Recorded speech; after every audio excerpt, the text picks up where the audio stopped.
¿Qué tal? Bienvenidos.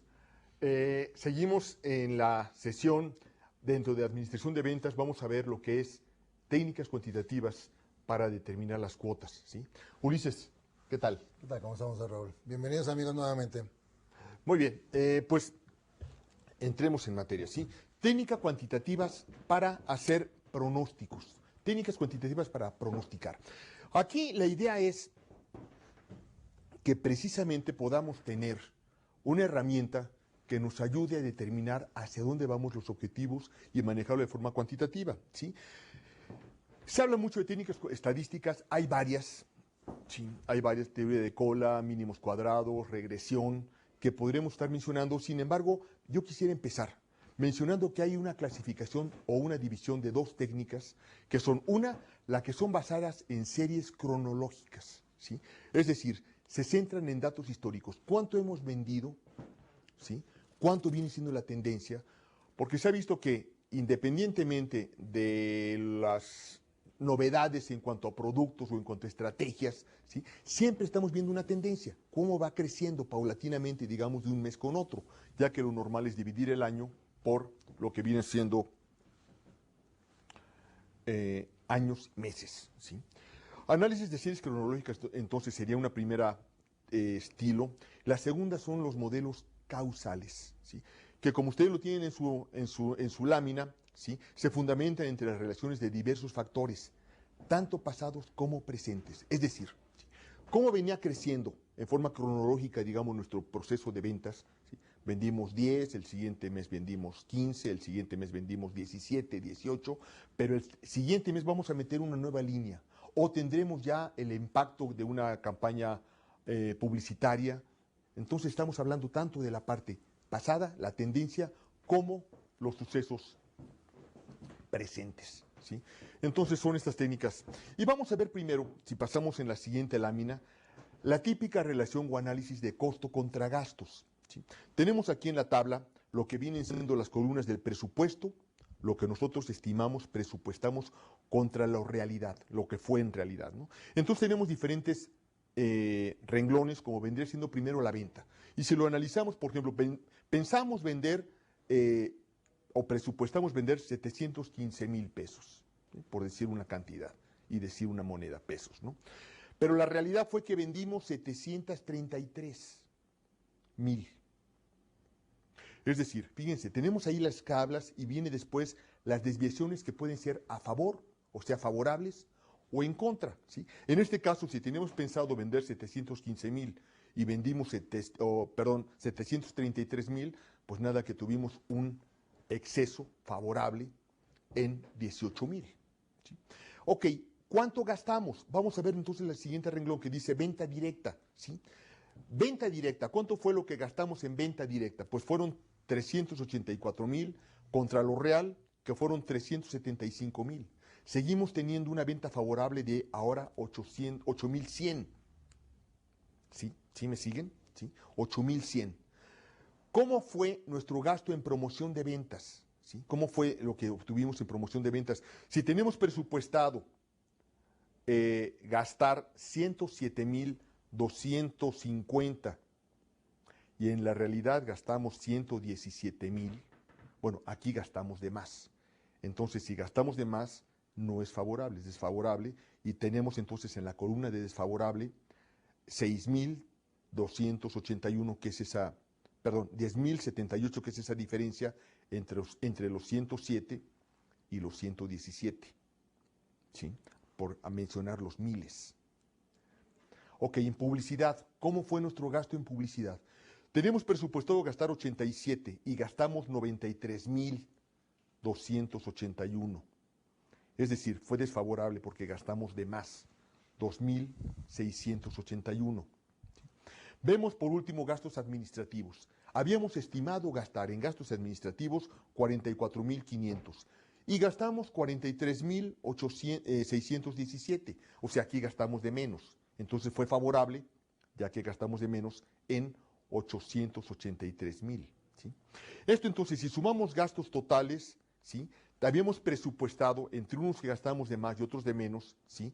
En totales, habíamos presupuestado gastar 622,000 750. Y en realidad gastamos 630,126. O sea que gastamos de más. Gastamos de más 7,376. Ok, eso fue en cuanto a gastos. Pero si ya analizamos las utilidades, o sea, lo que vendimos de más contra lo que gastamos, ¿cómo quedamos? Para terminar rápidamente esta lámina que ustedes están viendo conmigo, ¿sí? Utilidad antes de impuestos. La utilidad que habíamos estimado, que habíamos presupuestado, es de 92,250. Y en realidad obtuvimos 102,874. Es decir, tuvimos una desviación favorable. Ganamos más de lo que pensábamos, en 10,624. Bueno, independientemente de las cantidades, ¿qué es lo que esta tabla me está diciendo? ¿Sí? Primero, simplemente, ¿cuánto tenía presupuestado? ¿Cuánto esperaba? ¿Contra cuánto fue lo real? Y, de acuerdo a este análisis, ¿cómo fueron las desviaciones? ¿Fueron favorables o fueron desfavorables? ¿Sí? Fíjense que estamos analizando lo que son los ingresos, o sea, las ventas totales contra lo que gastamos.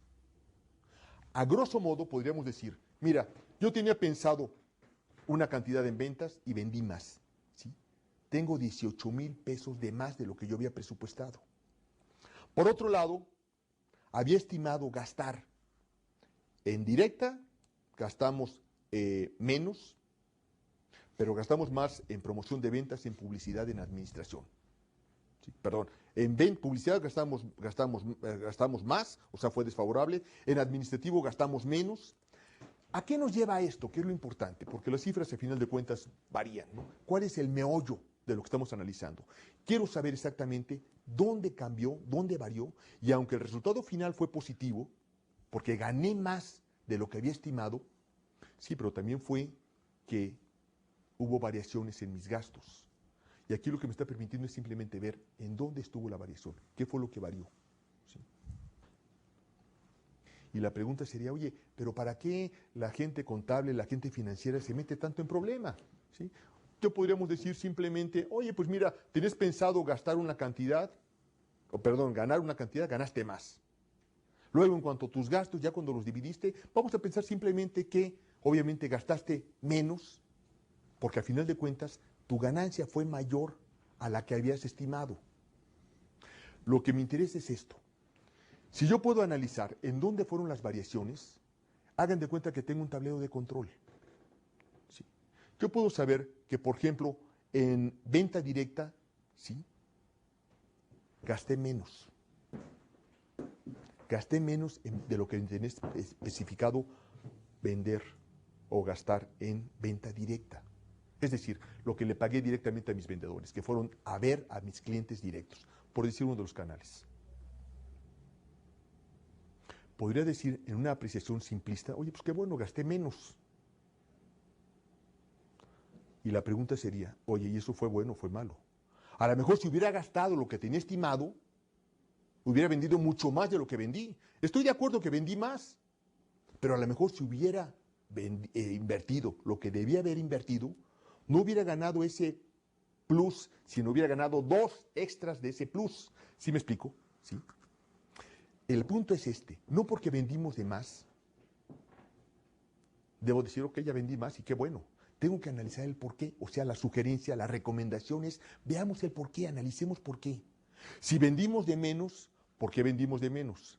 Si gasté de menos, oye, y vendí lo que debe vender, o a lo mejor gasté de menos y vendí también de menos.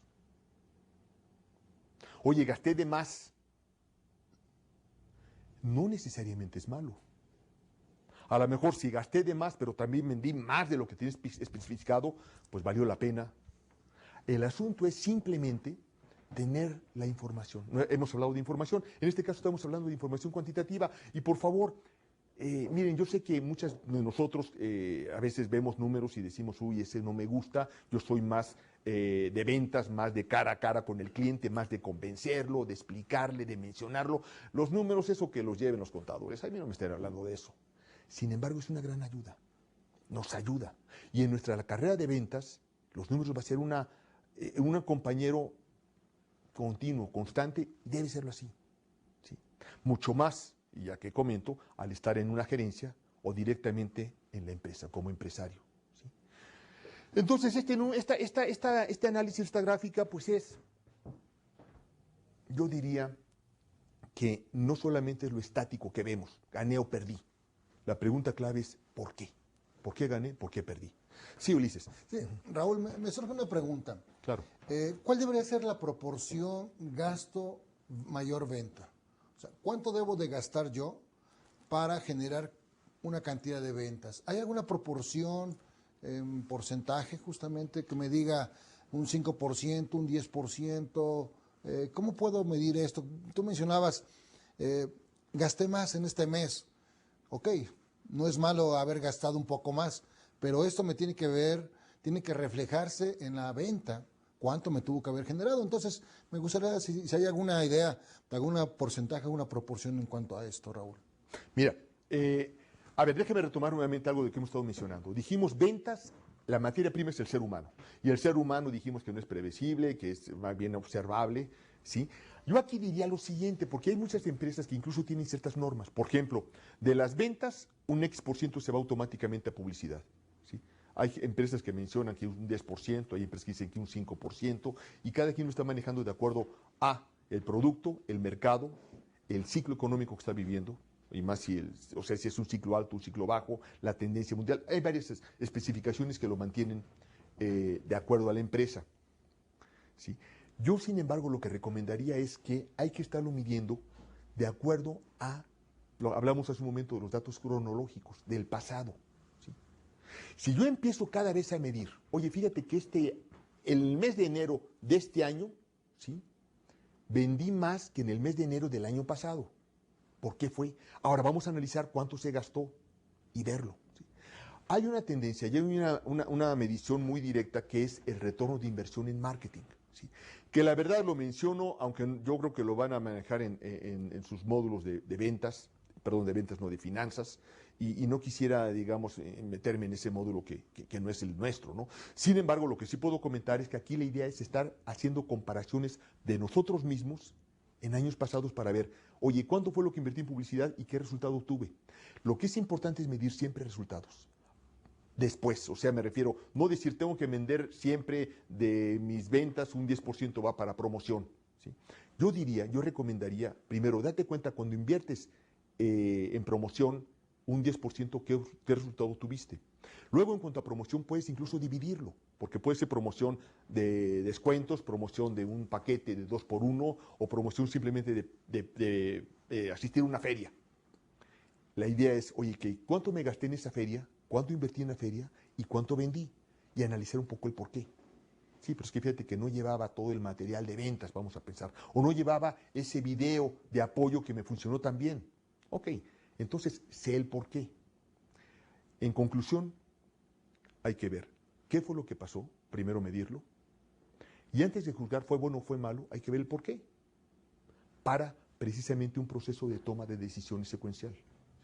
Que eso también lo van a ver porque es que en ventas ya viene a converger muchas cosas, ¿no? Lo van a ver posteriormente, seguramente en algún otro módulo. Ahora simplemente lo que menciono es, hablando de estos métodos cronológicos, tomar en cuenta pasado y futuro, esto te puede dar un muy buen indicador de cuánto debería ser lo que invierto en ese tipo de gastos de acuerdo a mis resultados en ventas. ¿Sí? No sé si básicamente lo explico, ¿no? Ahora, si pasamos a la siguiente lámina, vamos a ver algunos métodos para estimar, ¿sí?, o hacer mi pronóstico de ventas, mi estimado de ventas, cuánto voy a vender, ¿sí? Porque es bueno, déjenme comentar una cosa, ¿sí? Miren, es importante medir cuánto o estimar cuánto debo vender, ¿sí? ¿Se acuerdan cuando vimos el SMART, que uno de los requisitos era que fuera medible, ¿sí? Medible, la parte cuantitativa, ¿sí? Demi menciona que lo que no se puede medir no se puede mejorar. Entonces, veamos cuánto debería vender, ¿sí? Y aquí vamos a presentar un método que es método de descomposición, o sea, vamos a hablar de la estacionalidad. Si vemos la lámina, ¿sí?, tienen ustedes, digamos, sus ventas históricas dividido por trimestres, ¿sí? Tenemos el primer trimestre, el segundo, tercero y cuarto. Y tenemos 3 años. Vamos a ver el 2003, el 2004 y el 2005. Vamos a jugar un poco con los números. ¿Les parece? Vamos a jugar y vamos a sacar promedios. Fíjense ustedes. Si vemos primero de manera horizontal, ¿sí? Primer trimestre, ¿cómo se comportó el primer trimestre en el 2003, en el 2004 y en el 2005? Pues tenemos, ustedes tienen ahí en sus láminas que en el 2003 se vendieron 110, en el 2004 113, en el 2005 120. ¿Cuál fue el promedio? Lo sumo, lo divido entre 3 y veo que el promedio es 114.33. Podría decir, oye, fíjate, si divido mi año por trimestres, en el primer trimestre mi promedio de los últimos 3 años fueron 114.33. Luego me voy al segundo trimestre. ¿Cómo fue en estos 3 años? Lo mismo, lo sumo de manera horizontal, lo divido entre 3 y me dice que ahora el promedio fue 93.33. Fíjense, de acuerdo a este producto, ¿sí? En el primer trimestre vendí 114. En el segundo trimestre bajó el promedio a 93.33. Sin embargo, en el tercer trimestre se me disparó. Saco el promedio y me dice que son 147. Y por último, en el cuarto trimestre, el mejor de todos, mi promedio fue 183.67. ¿Sí? Entonces, tengo ya los promedios de los últimos 3 años por trimestre. ¿Sí? Yo lo sumo y me dice que está 538.33. ¿Sí? Ok, esa es supuestamente la venta de los 4 trimestres. Pero ahora sigamos jugando y quiero sacar cuánto es el promedio de promedios. ¿Sí? ¿Cuánto fue el promedio del promedio? Entonces sumo los promedios y ahora los divido entre 4 y me dice que la media, el promedio de promedios es 134.88. Eso es lo que debería estar vendiendo si lo hiciera directamente. ¿Sí? Pero vamos a ver que no los 4 trimestres son iguales. Ya vimos aquí por los números que el primer trimestre es superior al segundo. En el segundo, es más, puedo aquí ver que el segundo trimestre es el más bajo de todo el año. El más alto es el último, 183. Pero fíjense que si sacamos ese promedio, ¿sí? Y ahora nos vamos, fíjate, en el primer trimestre dijimos que el promedio era 114. Y si yo analizara el promedio normal de los 4 trimestres, que es 134, me dice que el resultado es el 85.85. ¿Qué quiere decir este punto 85? Me dice que, mira, de lo que tú vendes en promedio cada cuatrimestre, promedio de promedios, en el primer trimestre vendes el 85% de ese promedio. En el segundo, si divido o 93 entre el promedio, que son 134, me dice que vendo apenas el 69, el punto 69. Pero el tercer trimestre ya vendo el 1.09. Y el cuarto trimestre vendo el 1.36. O sea, debo vender la cantidad más un 36% más. A lo que me explico es que esto me sirve porque yo al estar comparando el resultado de mis ventas, yo sé normalmente en dónde debo apretar, dónde debo, de acuerdo a mis cuotas, poner mayor peso a mis vendedores. ¿Sí? Me doy cuenta que del promedio normal de ventas trimestrales, ¿sí? En el primer trimestre es un poquito abajo del promedio. En el segundo trimestre estoy ya más abajo. En el tercero me empiezo a recuperar y en el cuarto es cuando realmente vuelvo a completar para llegar el término promedio. ¿Sí? La idea es simplemente poder saber cuáles son los meses fuertes, con cuánto debo estar fijando mis cuotas, que esto es muy importante, porque cuando ustedes estén dirigiendo a su gente, a su fuerza de ventas, tienen que tener un parámetro cuantitativo. ¿En base a qué voy a fijar mis cuotas? ¿Es un trimestre fuerte? ¿Es un trimestre bajo? Con este método estoy tomando tanto en cuenta los años pasados, o sea, el pasado y el antepasado, para ver la tendencia, como estoy viendo los promedios. ¿Sí? Por un lado, sumo las tendencias, por otro lado, saco promedios de promedios y puedo analizar, primer trimestre es bueno, no es tan bueno, segundo trimestre yo sé que es el difícil. A lo mejor en el segundo trimestre cuando más debería poner promociones, incentivos o simplemente trabajar más directamente con los vendedores. Precisamente hay compañías que en el segundo trimestre, según este caso, es cuando aprovecharían para dar cursos. Sabemos que de entrada el mercado está más contraído, las ventas son más bajas. Preparémonos para el tercer trimestre y para el cuarto, que yo sé que son los fuertes, donde recupero lo que no vendí en el segundo y en el primero. ¿Sí? Por favor, Ulises. Sí, además es una oportunidad muy buena en el mercado cuando tenemos esos meses bajos. Son momentos para poder entrar con promociones que traten de minimizar el impacto de las bajas ventas. A un tipo de promoción donde la lucha va a ser tratar de quitarle mercado a la competencia, porque igual que la competencia le están afectando ese ciclo bajo, bueno, es momento para meternos con promoción, ofrecer algunas cosas adicionales para buscar que el cliente nos prefiera a nosotros, ¿no? Claro, correcto. ¿Sí? Muy bien, así, entonces este método, como su nombre lo está indicando, bueno, técnicamente se llama método de descomposición, pero lo que estamos viendo es exactamente la estacionalidad. Ver dónde están los, en este caso trimestres, pero podrían ser meses si es que en vez de trimestre queremos llevarlo mensual. ¿Dónde están los trimestres bajos? ¿Dónde están los fuertes? ¿Dónde requiero más promoción de impulso? ¿Cuándo promoción de cosecha? O sea, cuando son meses fuertes, voy a meter promociones para que simplemente venda lo que debo vender y más. ¿Sí? Estamos analizándolo, ¿no? Veamos otro método. Vamos a otro método. Método de promedios móviles. ¿Sí? Y es simplemente un método para medir más específicamente las tendencias. ¿Sí? Si vemos la lámina que ustedes tienen, ¿sí? Vamos directamente al caso. ¿Sí? Tenemos el año, o sea, empezando con el mes de enero y terminando en diciembre, y tenemos las ventas reales. Por ejemplo, tenemos que realmente en enero vendimos 1,002, en febrero 1,380, en marzo 1,190. Si yo quisiera pronosticar abril, lo puedo hacer, en este caso, digamos, sacando un promedio de los 3 meses anteriores. Saco el promedio, o sea, lo sumo, los divido entre 3 y me diría que lo que debería vender, según ese promedio, es 1,191. ¿Sí? Ese es promedio móvil tomando en cuenta los 3 meses anteriores. Sin embargo, vemos que en la realidad se vendieron 2,016. Está bien. ¿Sí? Si analizara, por ejemplo, cuánto viene siendo, o sea, si en abril, en vez de vender los 1,191, vendí 2,016 y ahora quiero pronosticar mayo, ¿sí?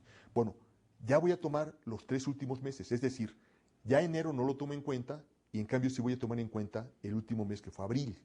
Lo mismo, sumo entonces ahora febrero, marzo, abril, divido entre 3 y me dice que lo que debería vender serían 1,528.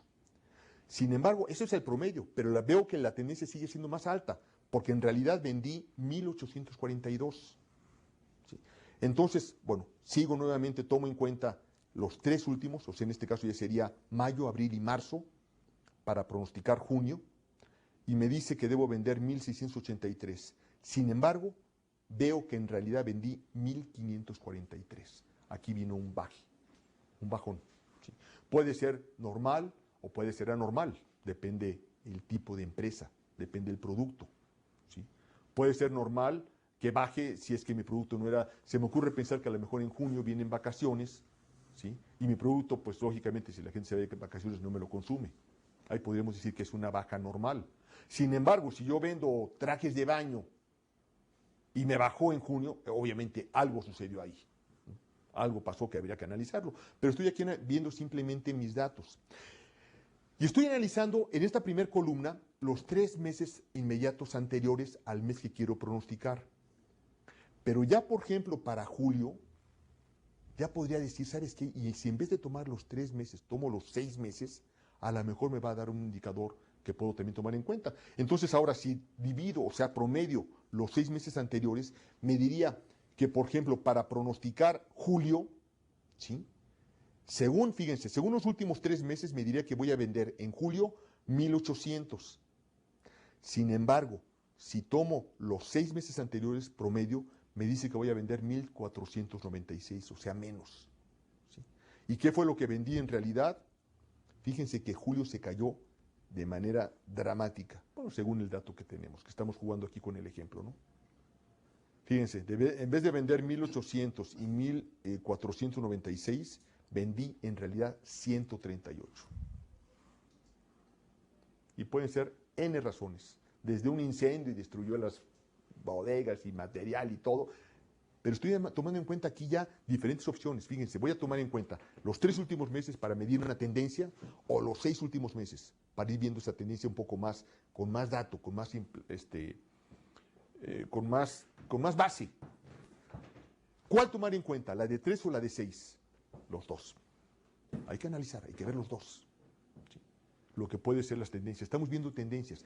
Claro, recuerden que habíamos hablado de cronológico y habíamos hablado también de cuando nos llega más información. ¿Se acuerdan ustedes cuando comentábamos modelos causales, que es cuando tengo más información, o lo cronológico? ¿Sí? Aquí estamos hablando cronológico, puede ser, pero también puedo tomar en cuenta el por qué. El por qué son estos datos, ¿sí? Que son las proyecciones.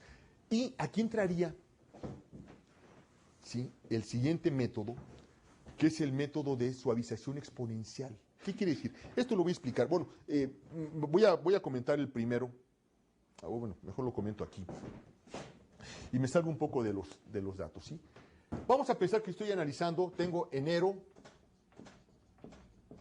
tengo febrero y tengo marzo, el mes de marzo, ¿sí? Y quiero pronosticar el siguiente mes, abril. ¿Sí? Bien. Yo podría decir, voy a inventar números, que en enero vendí 200, que pueden ser 200,000 o 200, o como ustedes quieran, si lo ponemos en miles o en febrero vendí 189 y en marzo vendí 204. ¿Sí? Si sumo, Ulises, ¿me puedes apoyar, por favor? Si sumo 200 más 189 más 204 y lo divido entre 3 para sacar el promedio, ¿cuánto me diría que debo vender? 197.6, 198. 197.6, 198, como bien me dice, ¿sí? Esto sería en cuanto a promedios. ¿Sí? Pero hay un método que me dice, oye, ¿y a poco los promedios son exactamente, tienen el mismo peso? Para empezar, a lo mejor el último debería tener más peso o más importancia que el primero. ¿Sí? Y el febrero o el intermedio tener entonces le puedo dar lo que estamos llamando, ¿sí?, un cierto valor exponencial.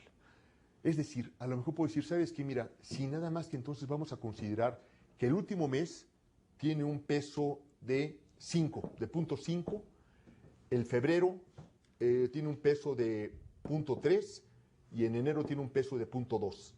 Aquí la condición es que la suma me dé 1. ¿Sí? Y yo puedo dividirlo como quiera. En este caso le estoy dando más peso al último mes, mediano peso al mes intermedio y menos peso al mes de enero, ¿no? Entonces, a ver, Ulises, por favor, ¿sí?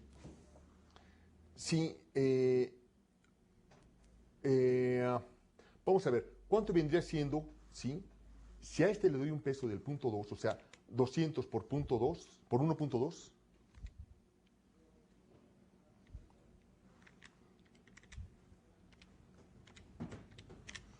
$240. pero es que o sea, es por punto, es 0.2, ¿sí? Sí. ¿Cuánto viene siendo esto? Punto 2. Sin el 1.2, 0.2 nada más. 200 por 0.2. 40. ¿Sí? 189 por 0.3. 56.7. 7.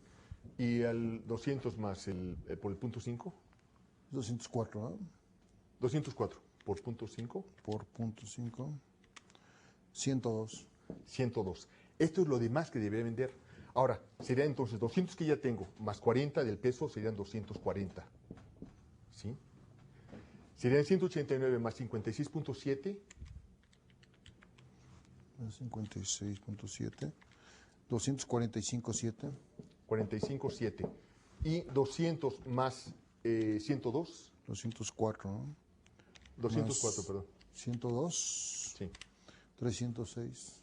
306. Ahora, si sacamos el promedio, 306 más 240 más 245.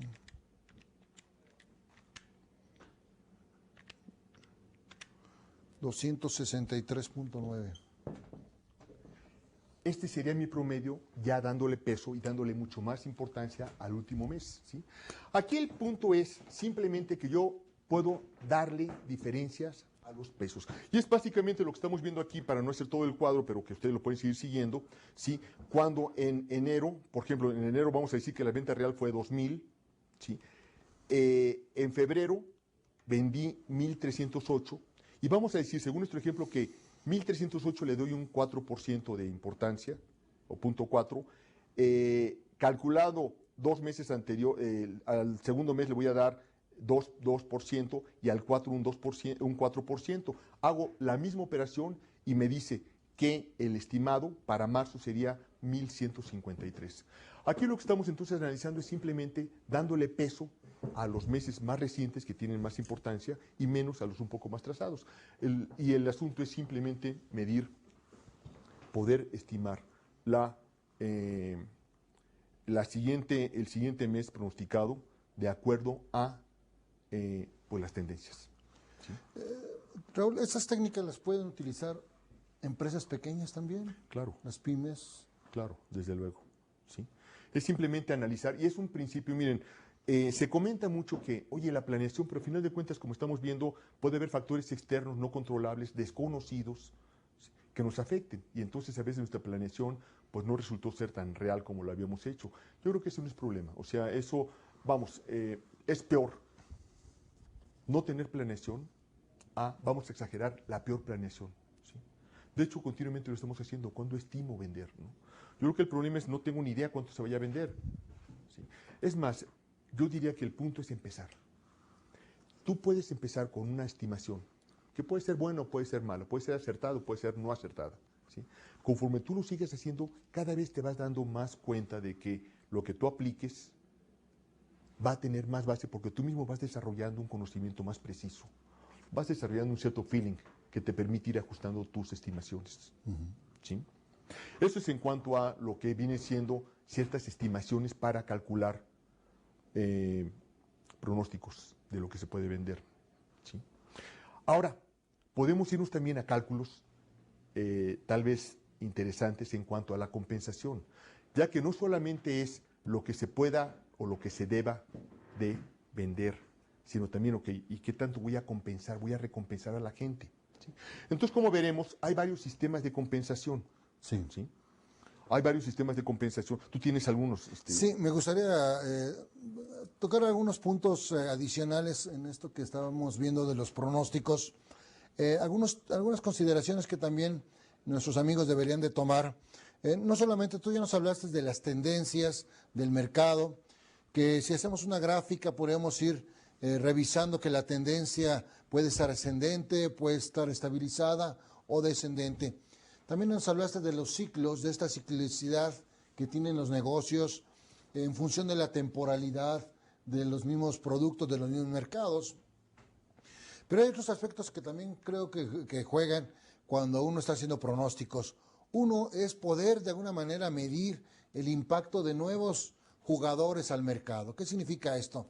Nuevos competidores que van a entrar al mercado o nuevos productos que desde el extranjero de alguna manera van a entrar a jugar en nuestro mercado y que bueno, esto nos va a impactar en nuestras ventas y debemos de considerarlo también en nuestra manera de pronosticar y de presupuestar nuestro negocio. Otro aspecto también, la salida justamente de esos competidores o de esos productos. Sabemos que en muchas industrias la competencia en muchas ocasiones tiene que cerrar o deciden los corporativos moverse de ciudad o moverse de país y de alguna manera dejan el mercado libre y esto pues obviamente favorece a los que se quedan porque de alguna manera van a poder atender esos mercados que esa competencia tuvo que salir por una circunstancia. Otro es también lo que se le llaman los productos complementarios. Hay otras industrias que desarrollan productos, que esos productos que desarrollan o esos servicios que desarrollan se complementan con nuestro producto. Entonces, en la medida que ese nuevo servicio, ese nuevo producto se empieza a desarrollar y utiliza nuestro producto, de alguna manera como complemento de, bueno, pues esto también nos favorece. Entonces, tener también identificado cuáles nuevos productos o servicios se están complementando.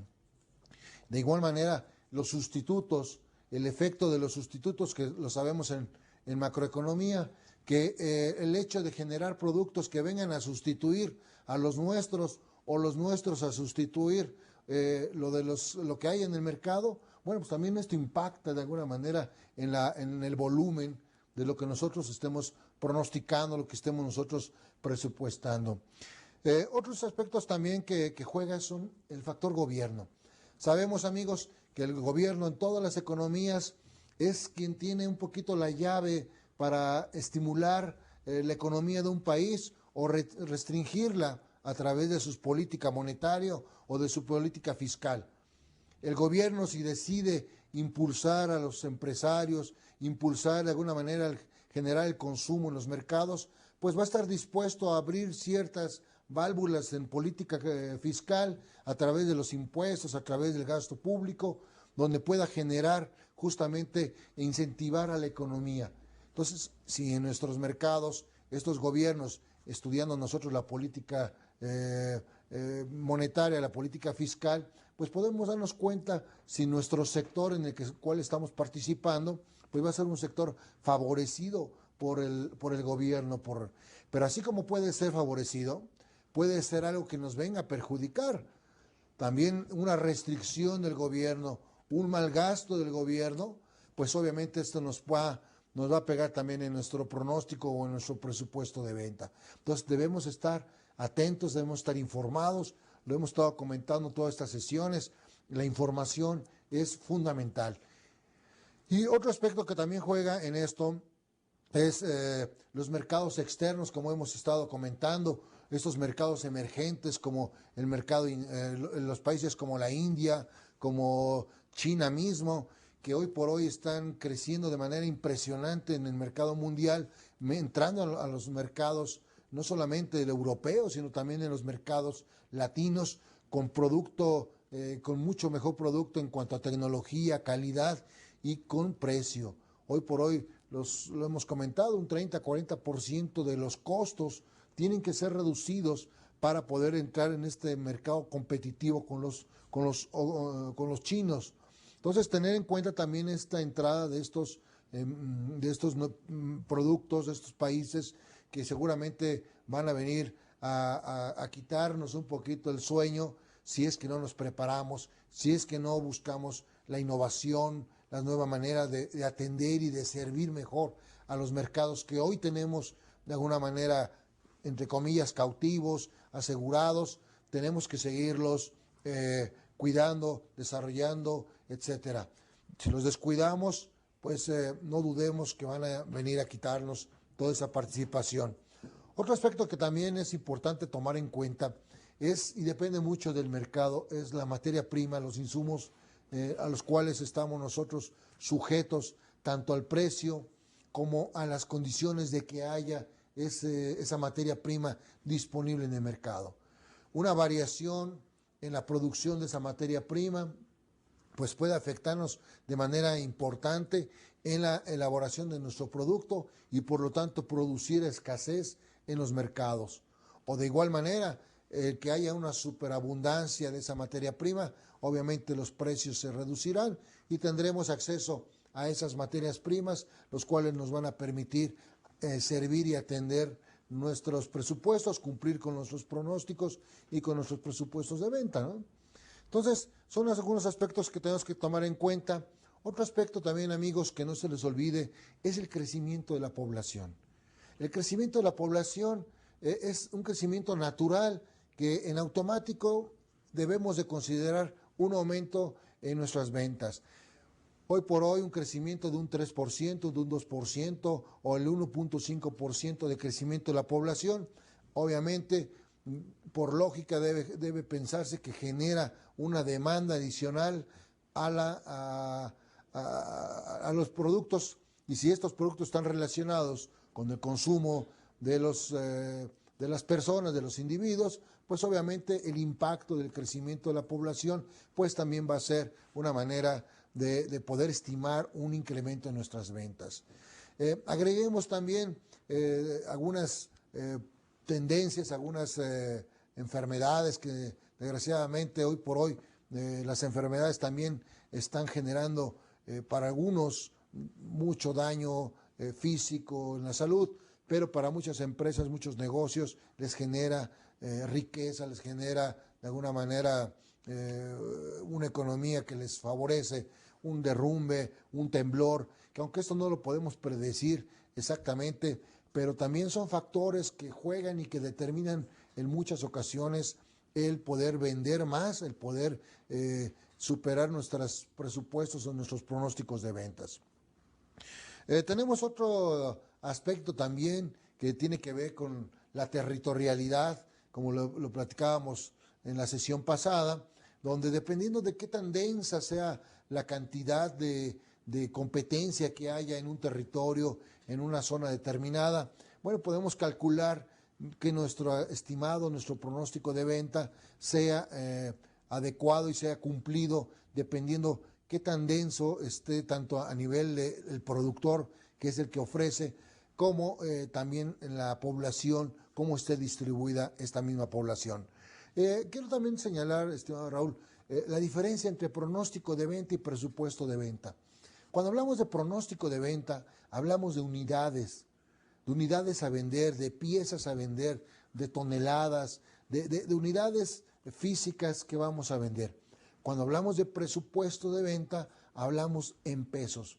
Tú nos has puesto una serie de ejemplos de cómo los pesos debemos irlos presupuestando en función a una serie de técnicas para poder ser más precisos en cómo calcular y poder llegar al presupuesto.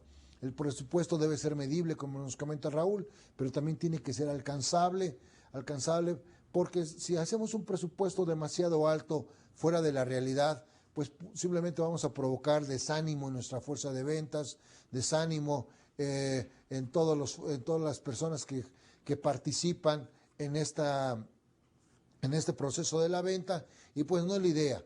La idea es sin tener un presupuesto alcanzable, un presupuesto que estimule a luchar, a salir, a buscar la venta, y que esto obviamente, como nos menciona Raúl, y que va a ser el tema de la siguiente sesión, justamente cómo compensarle a nuestra fuerza de ventas el haber alcanzado este pronóstico. Entonces, Raúl, estos eran algunos puntos que yo quería señalar, que también creo que vienen a redondear el tema de pronóstico de ventas. Claro. No, muchas gracias, Ulises. Claro que sí. Es más, aquí comentando con los amigos de que, como mencionamos, aquí sería una compensación, una integración de los métodos cronológicos con los métodos causales, ¿sí? Estamos hablando exactamente de todas las causas que pueden ser, que precisamente lo mencionas. Tal yo quisiera comentar también que para este tipo de información más precisa también, los libros de Michael Porter son los que tienen precisamente estas tendencias de las fuerzas que hay en el mercado y cómo están afectando todas ellas, que también sería interesante y que incluso seguramente aparecen en la bibliografía, lo que es las fuerzas de estrategias, y el modelo de las 4 fuerzas, de las 5 fuerzas de Porter es muy interesante, muy bueno, y sobre todo cómo se integra esto y cómo estas partes de Porter se integran dentro de las causas o métodos causales, y estos combinados con los métodos cronológicos pues te llevan un poco más. También quisiera comentar, porque es importante, tú mencionas muy bien esta diferencia entre pronósticos y presupuestos, ¿sí? Pronóstico, unidades, presupuesto, pesos. También hay una diferencia que se maneja mucho en empresas, que se refieren, pronóstico es lo que yo pronostico que voy a vender. Presupuesto es cuánto debo gastar para que ese pronóstico se haga realidad, ¿sí? Pero son estimaciones, que aquí lo importante es que tengan ustedes más elementos para poder aplicarlos de acuerdo a su estilo de negocio, de acuerdo a su modalidad en el país, porque puede ser mucho también en cuanto a costumbre. Aquí se acostumbra mucho más a hablar pronóstico, presupuesto, más bien lo pronóstico, lo que voy a vender, presupuesto, lo que voy a gastar, pero habrá otros lados donde se maneje también como unidades y presupuesto como pesos, ¿no? Entonces, bueno, son complementos de información. Y Pues precisamente ahora, si entramos a la parte de compensación, revisemos brevemente, o sea, cuáles son los mecanismos normales o los sistemas normales de compensación. Primero, en ventas sabemos mucho que las comisiones juegan un papel muy importante, ¿sí? Entonces, uno es comisiones sobre venta. Otro es la parte mixta. Por un lado, un sueldo base, un sueldo fijo, más ciertas promociones, ciertas comisiones. ¿Sí? Entonces ahí estamos hablando de un método mixto. Después tienen ustedes ahí en su lámina el método diferenciado o el sistema diferenciado, donde vamos a dar mayor parte de la compensación a productos que queremos promocionar, que queremos desplazar, a mercados que queremos desarrollar o a clientes clave. Es decir, mira, tú tienes tu comisión, pero sin embargo, si vendes este tipo de producto, tu comisión puede subir.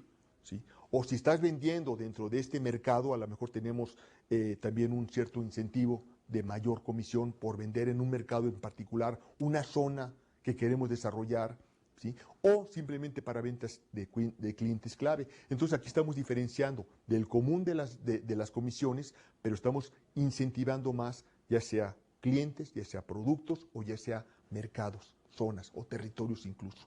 Es el método diferenciado. ¿Sí? Después vemos en cuanto a evaluaciones a corto y a largo plazo, revisiones periódicas que podemos estar también premiando con un cierto bono o un cierto pago. ¿Sí? Mezcla de ventas realizadas y cumplimiento de objetivos.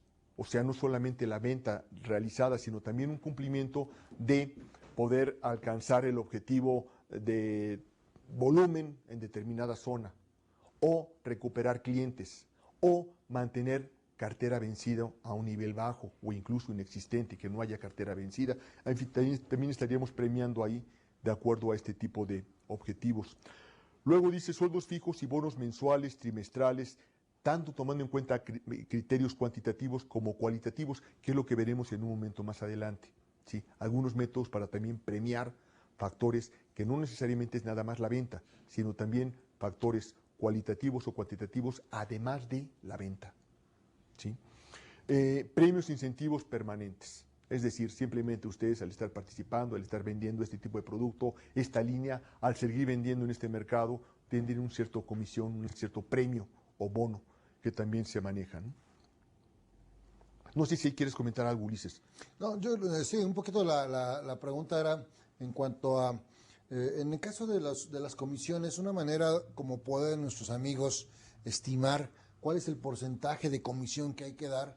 Bueno, simplemente tomar en cuenta la industria en la que uno está metido, porque hay promedios. Entonces uno investiga, si uno está en la industria de la confección, pues uno puede buscar, preguntar en otras empresas, en la competencia, cuál es el promedio de la comisión, para tener una idea de cuál es más o menos el incentivo, la comisión que se le da al vendedor.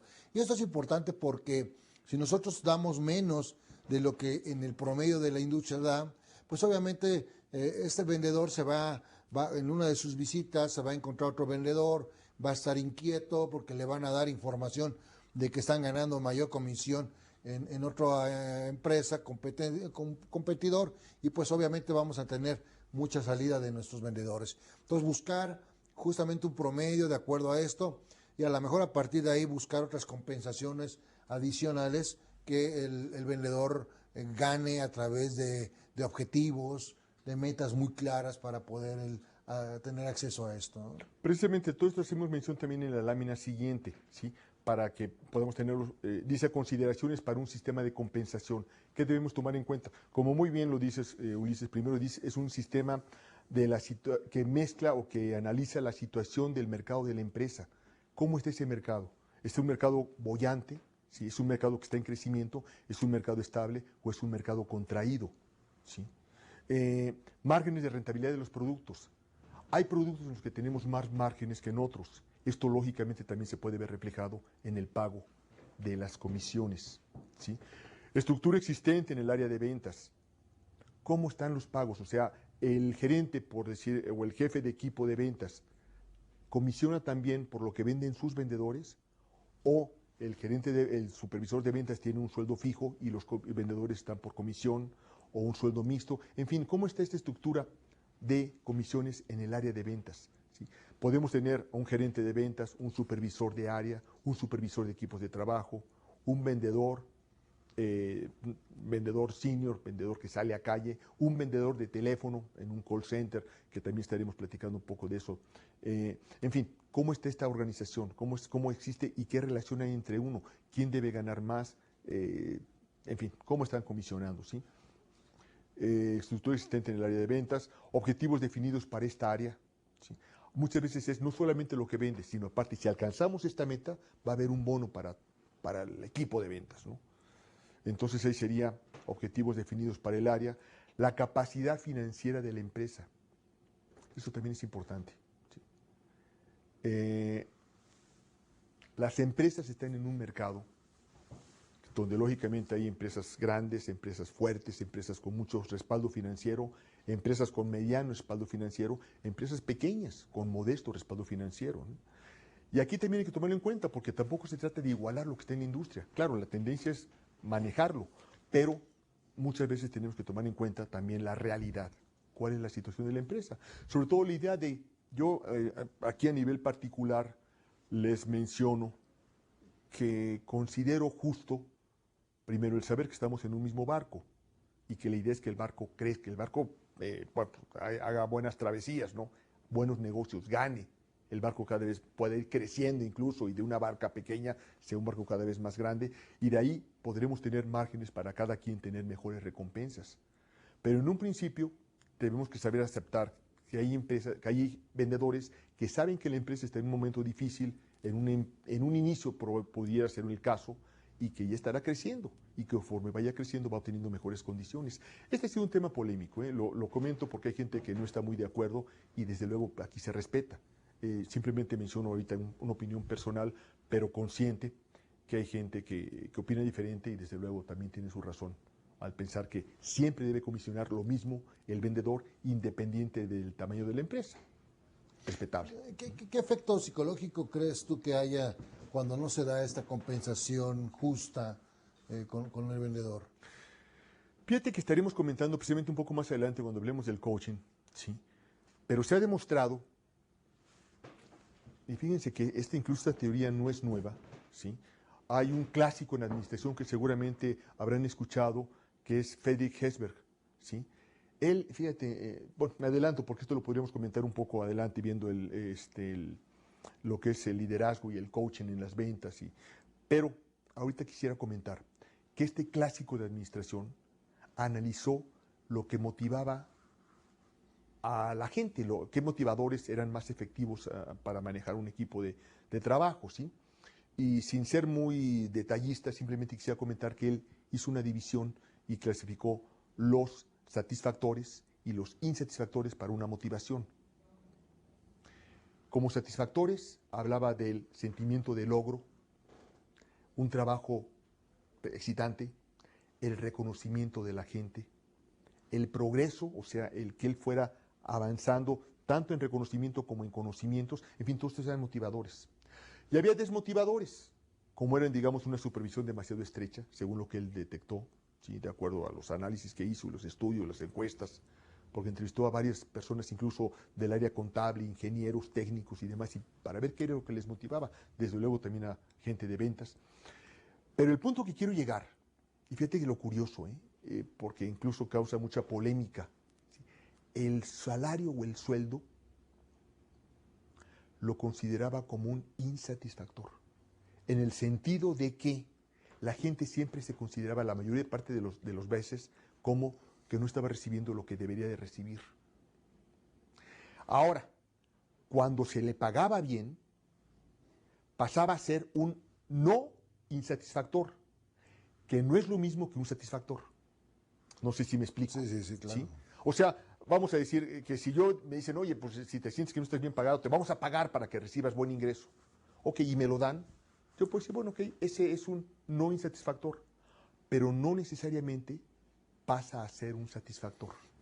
¿Sí me explico? Claro. ¿Sí? Esta teoría, bueno, lo menciono así muy brevemente. El punto es ¿sí? Que el efecto psicológico puede ser importante, pero es más importante cuando no es reconocido en una función de liderazgo, o sea, por el jefe.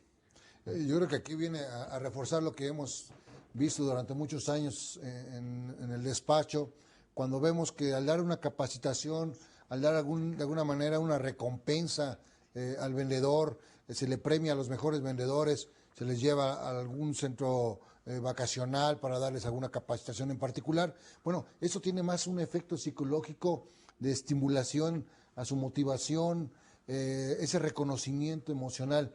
Y lo hemos visto que en muchas ocasiones un diploma que entrega el director, el presidente de la compañía, tiene más un efecto motivador que a veces el mismo incremento del sueldo. Lo comentábamos alguna ocasión que nosotros al incrementar un sueldo tenemos un efecto de corto plazo, de estímulo, de que la gente se siente bien, pero al cabo de un mes, mes y medio, 2 meses, la gente no vuelve a regresar a su statu quo, donde no vuelve a hacer algo extra por la empresa. Entonces yo creo que sí hay que compensar de acuerdo al promedio, a las condiciones económicas del mercado, a las condiciones del sector donde uno participa, cuáles son los promedios de sueldos y de comisiones, como lo comentábamos, pero no descuidar ese aspecto humano, ese aspecto psicológico que los seres humanos necesitamos, claro. Ese reconocimiento, esa palmadita, ese reconocimiento público, ¿no? Claro. Que cuando alguien logra una meta, cumple con sus objetivos, ¿no? Precisamente es el punto que mencionaríamos o que seguiría aquí en la lámina, que estamos viendo que es la habilidad y capacidades tanto a nivel de dirección como de personal de campo, ¿sí? Estamos tomando en cuenta esas habilidades de dirección y precisamente esa motivación, ¿sí? Y por último, competitividad del sistema de compensación en relación al mercado de trabajo, que también es lo que estábamos mencionando, ¿sí? Son entonces ciertas consideraciones que hay que tomar en cuenta para establecer este sistema de recompensa, y en sesiones más adelante vamos a hablar ya específicamente de un método, mejor dicho, 2 versiones de un mismo método para compensar a personas después de haber recibido su comisión, si no es para un trabajo y un desarrollo de sus habilidades. Pero lo veremos más adelante.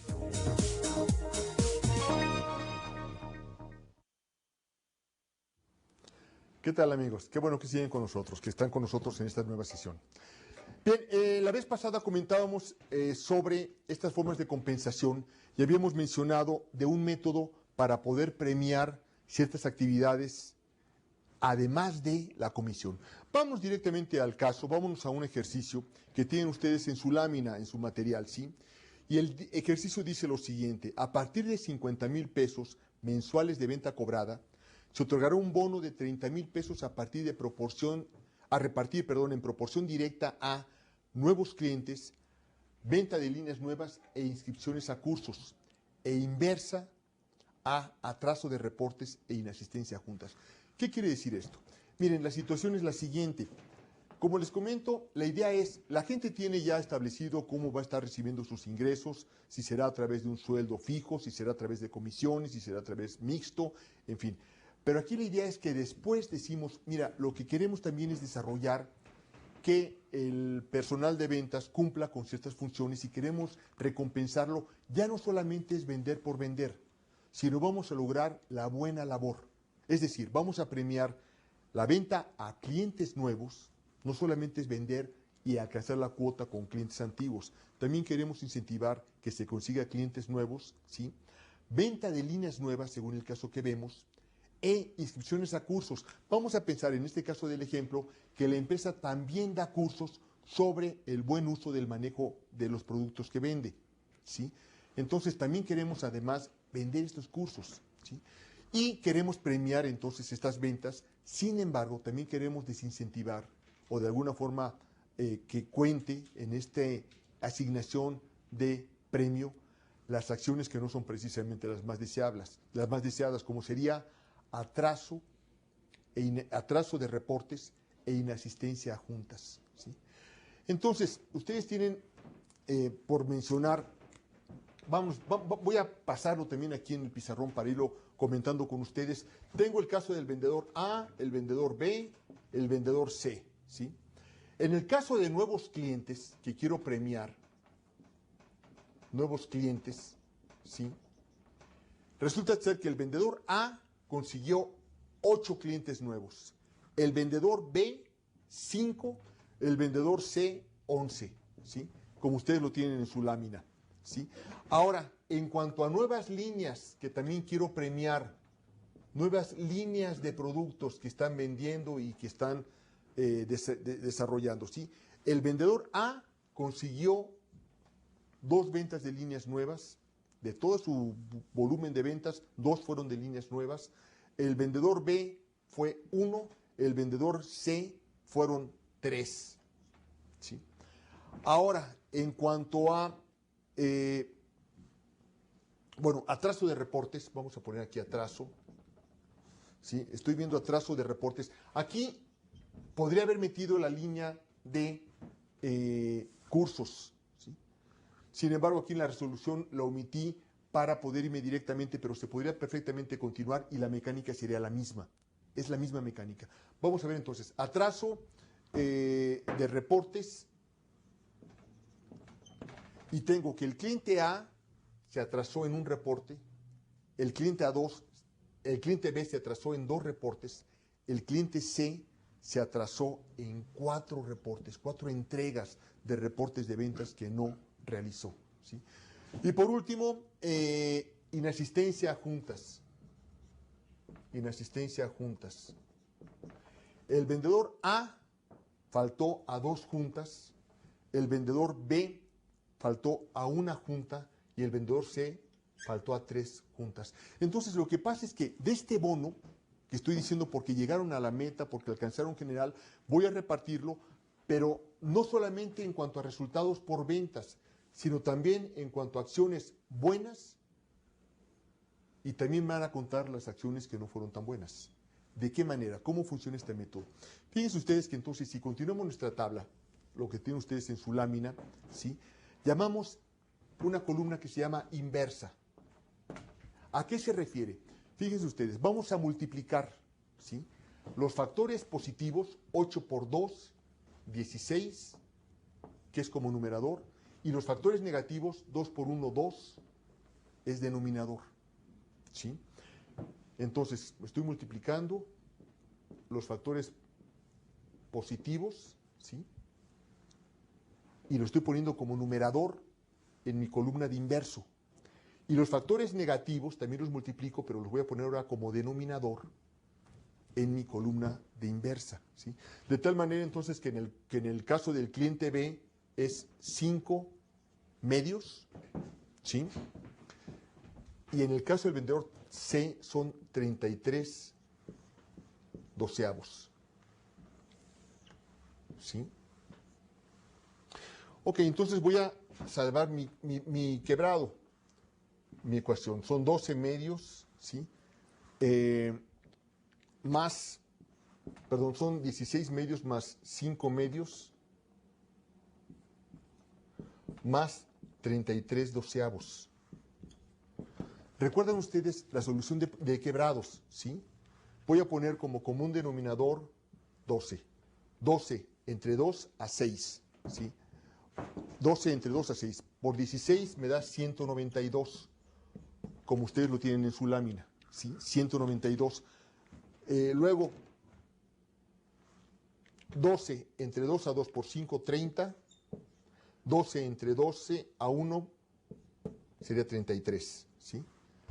Bueno, en su lámina tienen ustedes 24, pero puedo poner también 12 porque 12 es perfectamente divisible entre los denominadores. A ver, Ulises, por favor, sí, mejor Raúl, me ayudas en esto. 12 entre 2 te da 6 por 16. Sí, por favor. Me está dando 96. Sí, 96. 6 por 16. Me da 96. 12 entre 2 a 6 por 5, 30. 12 entre 12 a 1 por 33, 33. Okay. A ver, esto es importante, porque ustedes en su lámina tienen, en vez de haber tomado 12, tomé 24 como un denominador. ¿Sí? Aquí lo que me va a interesar va a ser la proporción, porque fíjense que una vez que lo tengo, ¿sí? La idea es no resolver necesariamente el cuadrado, sino simplemente tengo o voy a tomar en cuenta mis numeradores. ¿Sí? ¿De acuerdo? O sea, yo voy a sumar 96 más 30 más 33. ¿Cuánto me da, Ulises? Por favor. 96 más 30 más 33. 159. 159. Ok, yo tomo entonces 159. La cantidad que quiero repartir son 30,000, ¿sí? Entre 159 me va a dar un factor. Por favor, Ulises, 30,000 entre 159.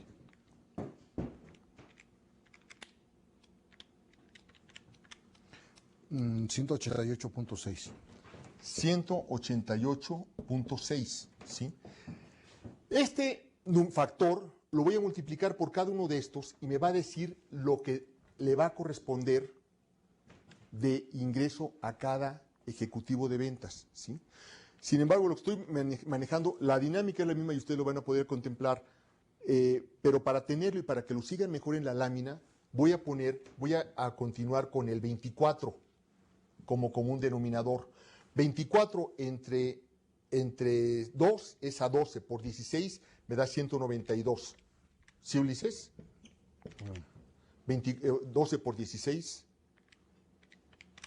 192, correcto. Correcto. 24 entre 2 es 12 por 5 será 60. Correcto. 24 entre 12 a 2 por 33 serán 66. Correcto. ¿Sí? Si yo sumo mi numerador 92 más 60 más 66, me va a dar lo que tienen ustedes en la lámina, 218. que son 318. 218. ¿Sí? 318, o sea, 30,000 entre 318, me va a dar el factor que tienen ustedes en su lámina. 94.33. 94.33, 333, podemos decir 34.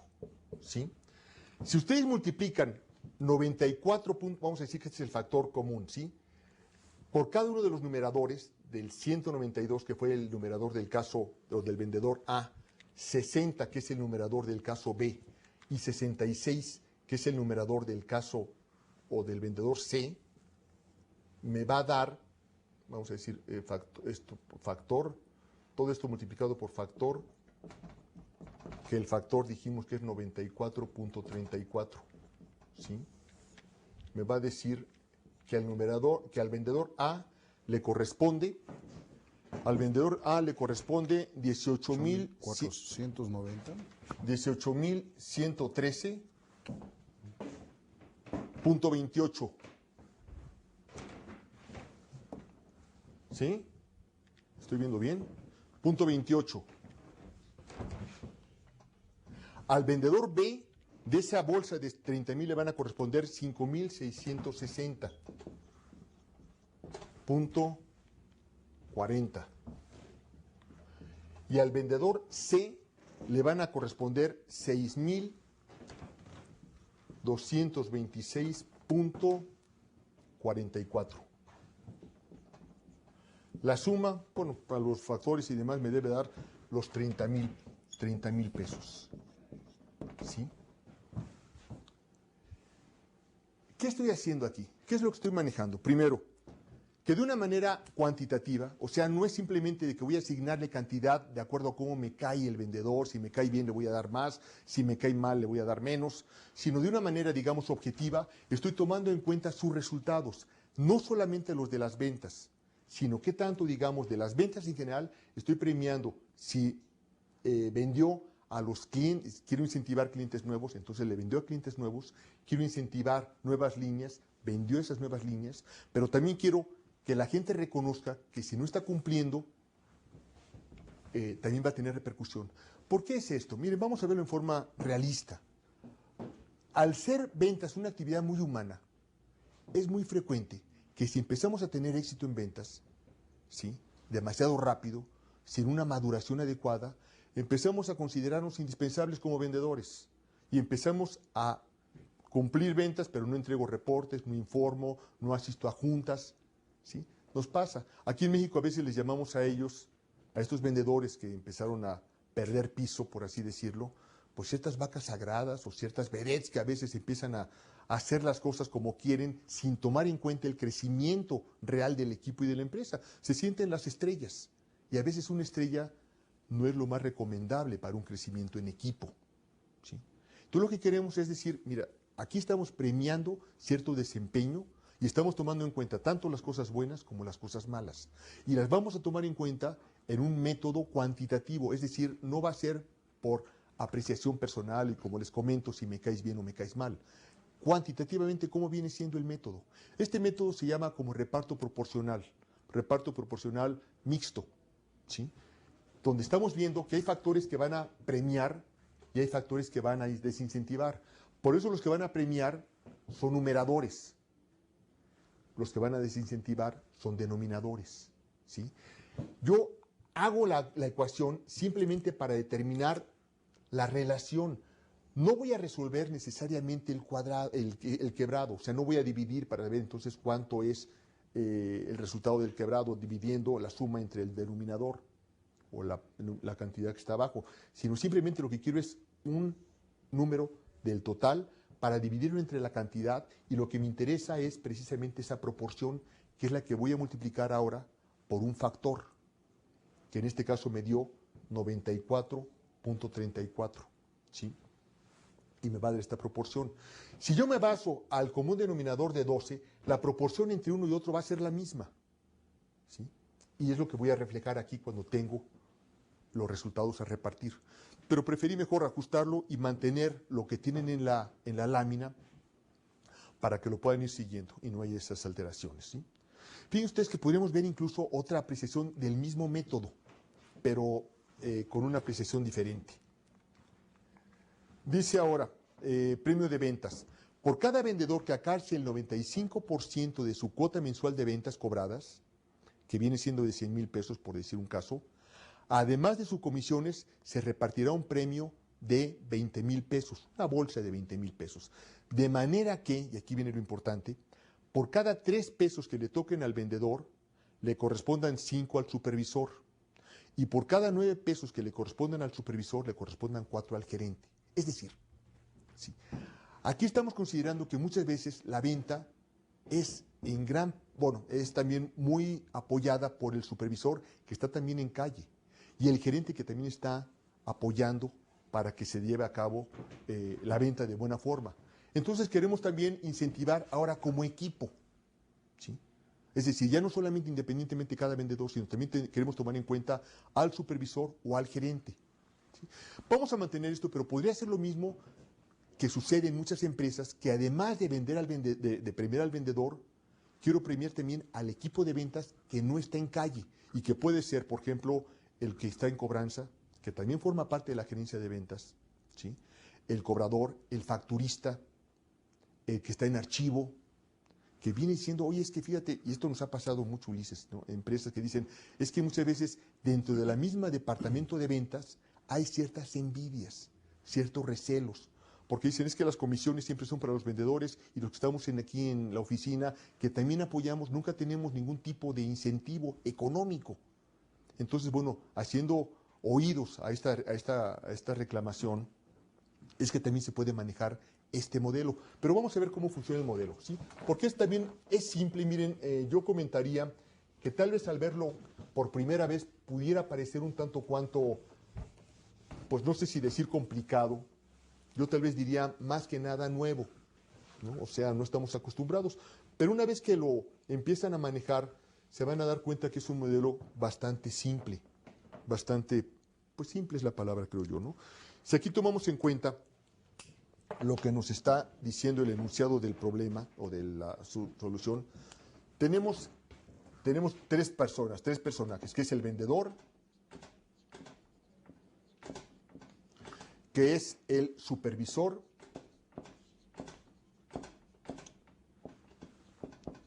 y que es el gerente. ¿Sí? Ok. Estos son mis 3 personajes, entre los que voy a repartir un premio que según el enunciado, pues son 20,000 pesos, por decir una cantidad, ¿no? Por poner una cantidad, ¿sí?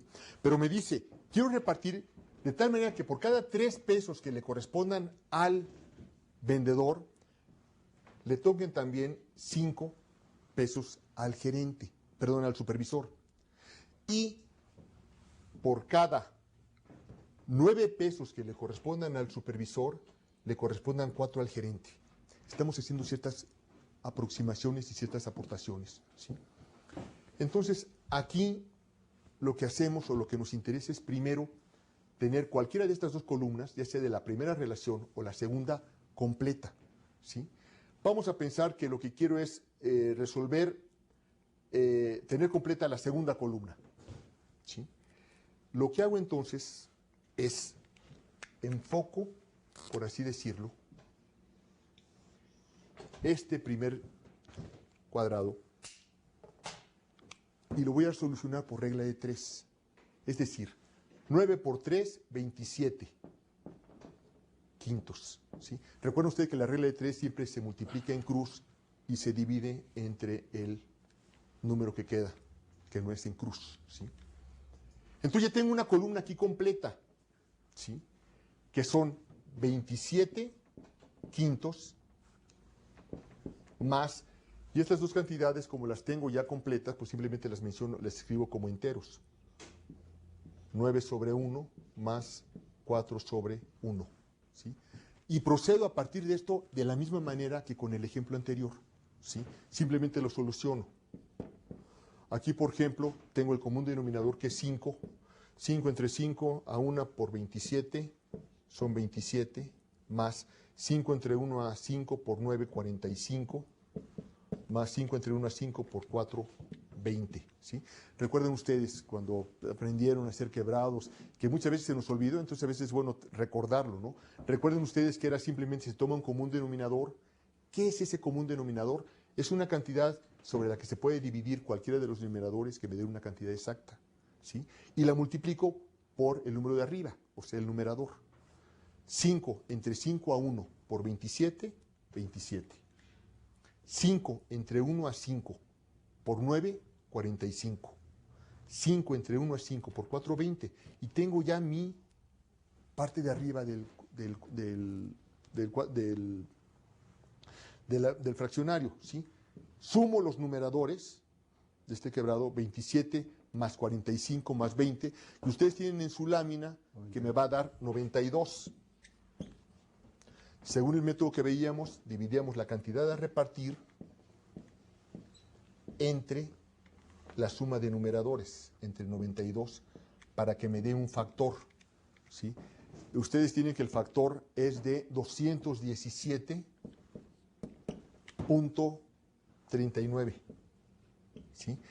Quiere decir entonces que si yo pongo aquí, digamos, mis numeradores, vamos a ponerlo aquí así, numeradores, que dijimos que para el primer caso es 27, para el segundo es 45 y para el tercero es 20, ¿sí?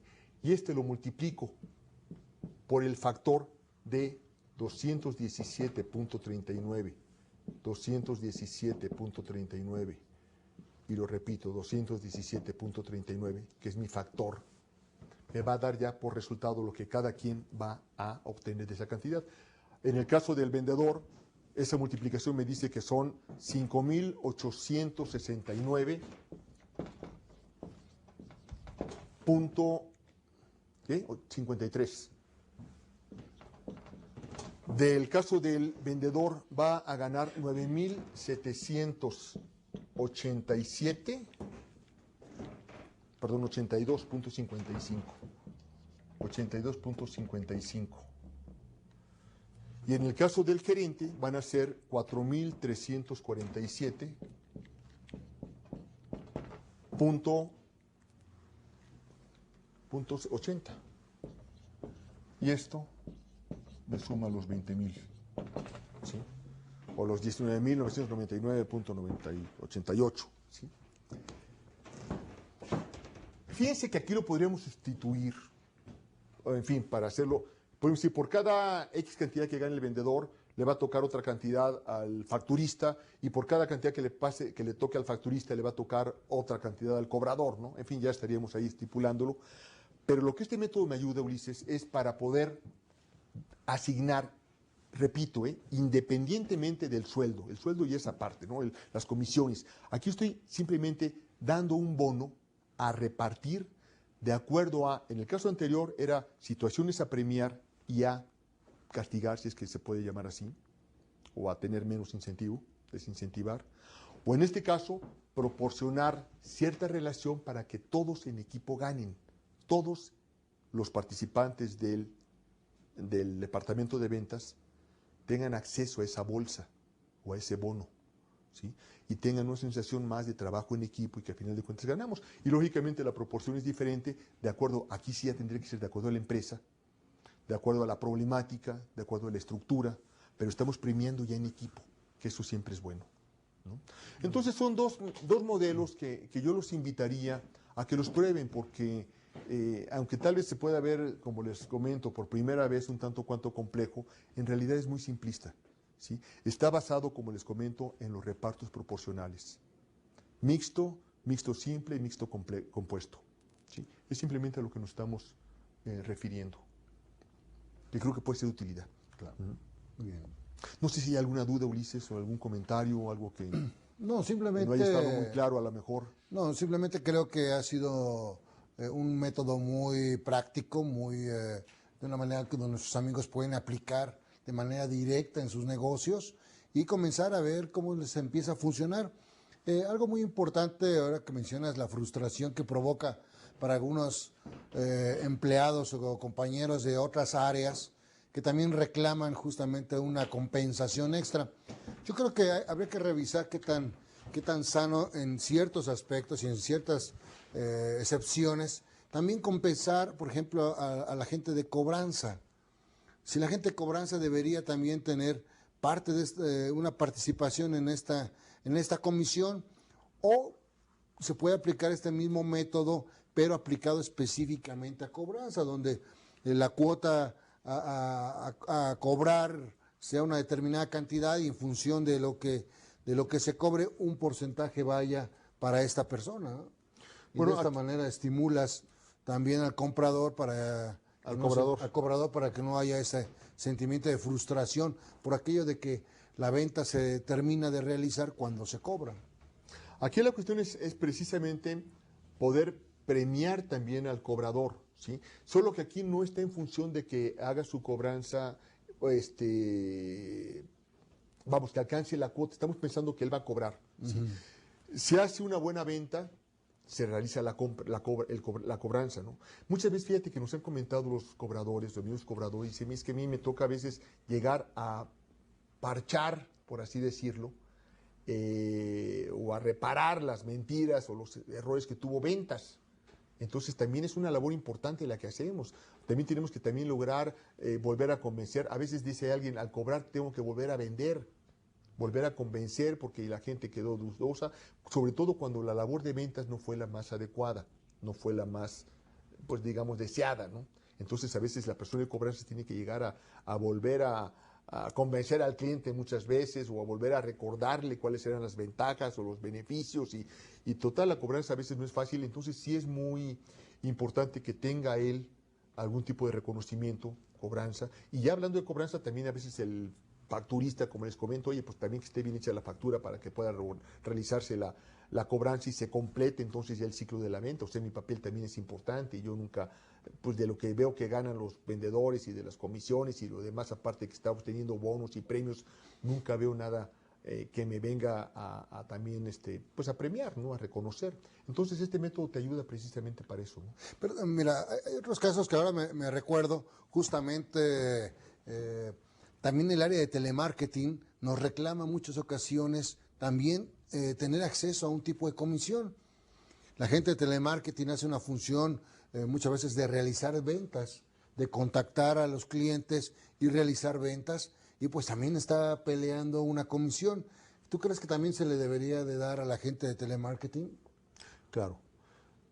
Precisamente este método, podríamos decir, Ulises, que precisamente este método toma en cuenta o posibilita integrar a la gente que consideres que debe estar tomando en cuenta para este bono adicional, como te repito, porque incluso la gente de facturación o de cobranza, pues tienen su sueldo, ¿no?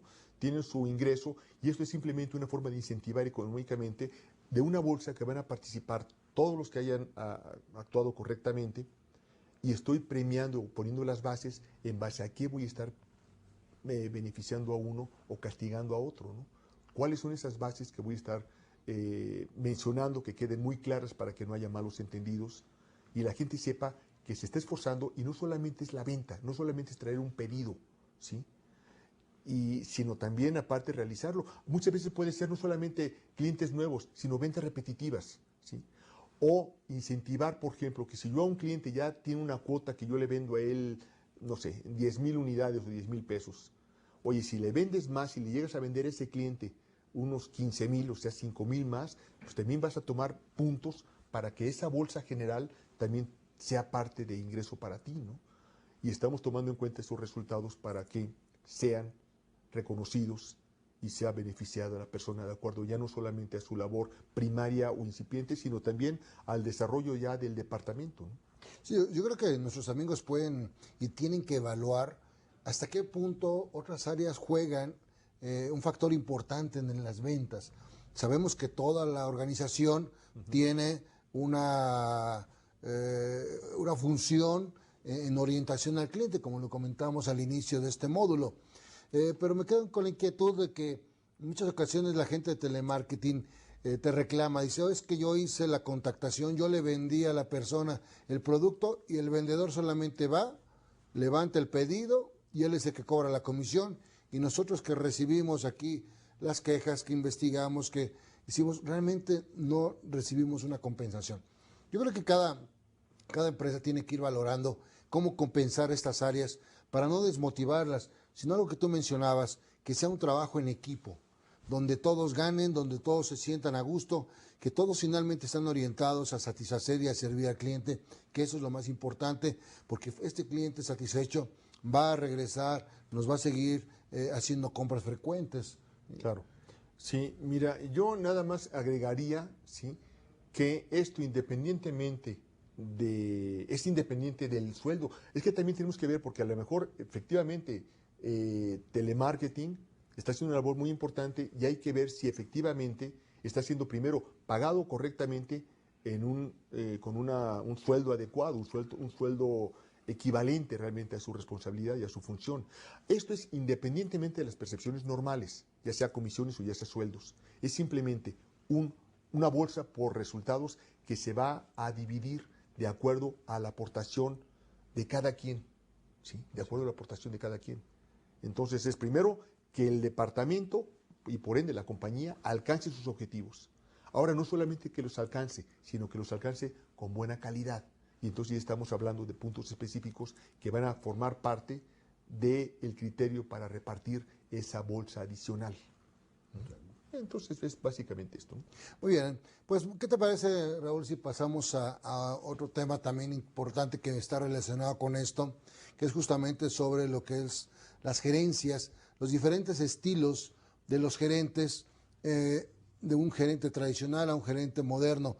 Y me recuerda un poquito la frase de Jack Welch, el expresidente de la gran compañía General Electric, que comentaba que el estar en un puesto ejecutivo, en un puesto gerencial, hay que pensar como si fuera un maratón, no una sola carrera de velocidad. Si pensamos en que estar en un puesto gerencial fuera correr lo más rápido y cansarnos y ya no poder aguantar la carrera final, pues obviamente estaríamos terminando en un lugar no nada favorable. Él habla de que hay que pensar como si fuera un maratón que puede ir de 3, 4, 5, 10, 15, 20 años y que tenemos que llegar justamente a esos 15, a esos 20 años con esta visión de lo que puede suceder, de cómo van a ir cambiando los mercados, de qué manera nosotros, lo dice Welch, de qué manera la compañía puede modificar toda esa dinámica del mercado y no solamente estar esperando a que alguien genere un negocio, un mercado nuevo, etcétera, sino cómo el directivo, cómo el ejecutivo, él le sugiere a sus ejecutivos de alto nivel que cada día tienen que llegar con una idea nueva a la empresa, algo nuevo que puedan implementar, que comuniquen a niveles de directivos, gerencias, supervisores, con algo nuevo que puedan empezar, que puedan iniciar, que pueda sumarle a un valor agregado para sus mercados. O sea, yo creo que es interesante este enfoque que nos dice Jack Welch, que recomienda a sus ejecutivos de General Electric. Vamos a ver en una diapositiva, amigos, si me permiten, vamos a ir viendo justamente una comparación que hay entre lo que es una gerencia tradicional, una gerencia de ventas, a la gerencia nueva. En su diapositiva van a poder ustedes revisar una gerencia antigua o tradicional. Normalmente es una gerencia que se da a través de los años, de la experiencia. Normalmente es el que inicia el negocio, el dueño, que en muchas de las ocasiones no tiene una formación académica, no fue a una escuela de negocios, no tuvo oportunidad de estudiar algunas materias como mercadotecnia o ventas o como esta maestría en empresarial, como la que ustedes están tomando, y simplemente comenzó el negocio con una visión, con mucho trabajo, con mucho empeño, pero no lleva una actividad de planeación que le permita ver los cambios que hay en el mercado. Afortunadamente, muchos empresarios que comenzaron de esta manera y que fueron visualizando que tenían que modernizarse, que tenían que cambiar, bueno, pues han tomado cursos, diplomados, maestrías y demás para simplemente estar al nivel de los tiempos. De otra manera, hay N cantidad de ejemplos de esas empresas que seguramente en sus países también han sufrido, empresas que durante muchos años fueron líderes en el mercado, eran únicas en ese mercado, en esa ciudad, en ese poblado. Sin embargo, la modernidad, los nuevos empresarios, las nuevas maneras de comerciar, fueron ganando terreno a esos empresarios que no quisieron cambiar, que no quisieron modificar sus maneras de comprar, sus maneras de hacer negocio, y tarde que temprano tuvieron que cerrar. Y hay muchos ejemplos de este tipo de empresas. Entonces vemos en esta diapositiva que tenemos gerencias improvisadas. La gerencia nueva, bueno, ya es una gerencia que planea, que ve a futuro, que prevé. Recuerden que dentro de la planeación está la previsión. Previsión significa prever, ver antes de, ¿sí? Tener una visión antes.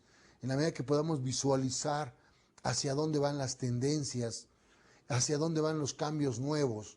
Y lo vemos en nuestros jóvenes, en nuestros niños, en toda esta tecnología que nos está invadiendo cada día en nuestras vidas, desde un reloj que ya podemos tener acceso a un tipo de contacto visual, televisión, información de internet sobre lo que tenemos en nuestra computadora, o una PAL, una computadora portátil, etcétera, los celulares. Bueno, todo esto que hoy parece un juguete nuevo, no duden que en pocos años, 5 años, 10 años, cuando más, ya va a ser una nueva manera de comerciar, de hacer negocio, ¿sí? Entonces tenemos que planear, ver a futuro y cómo podemos irnos adaptando a esos cambios.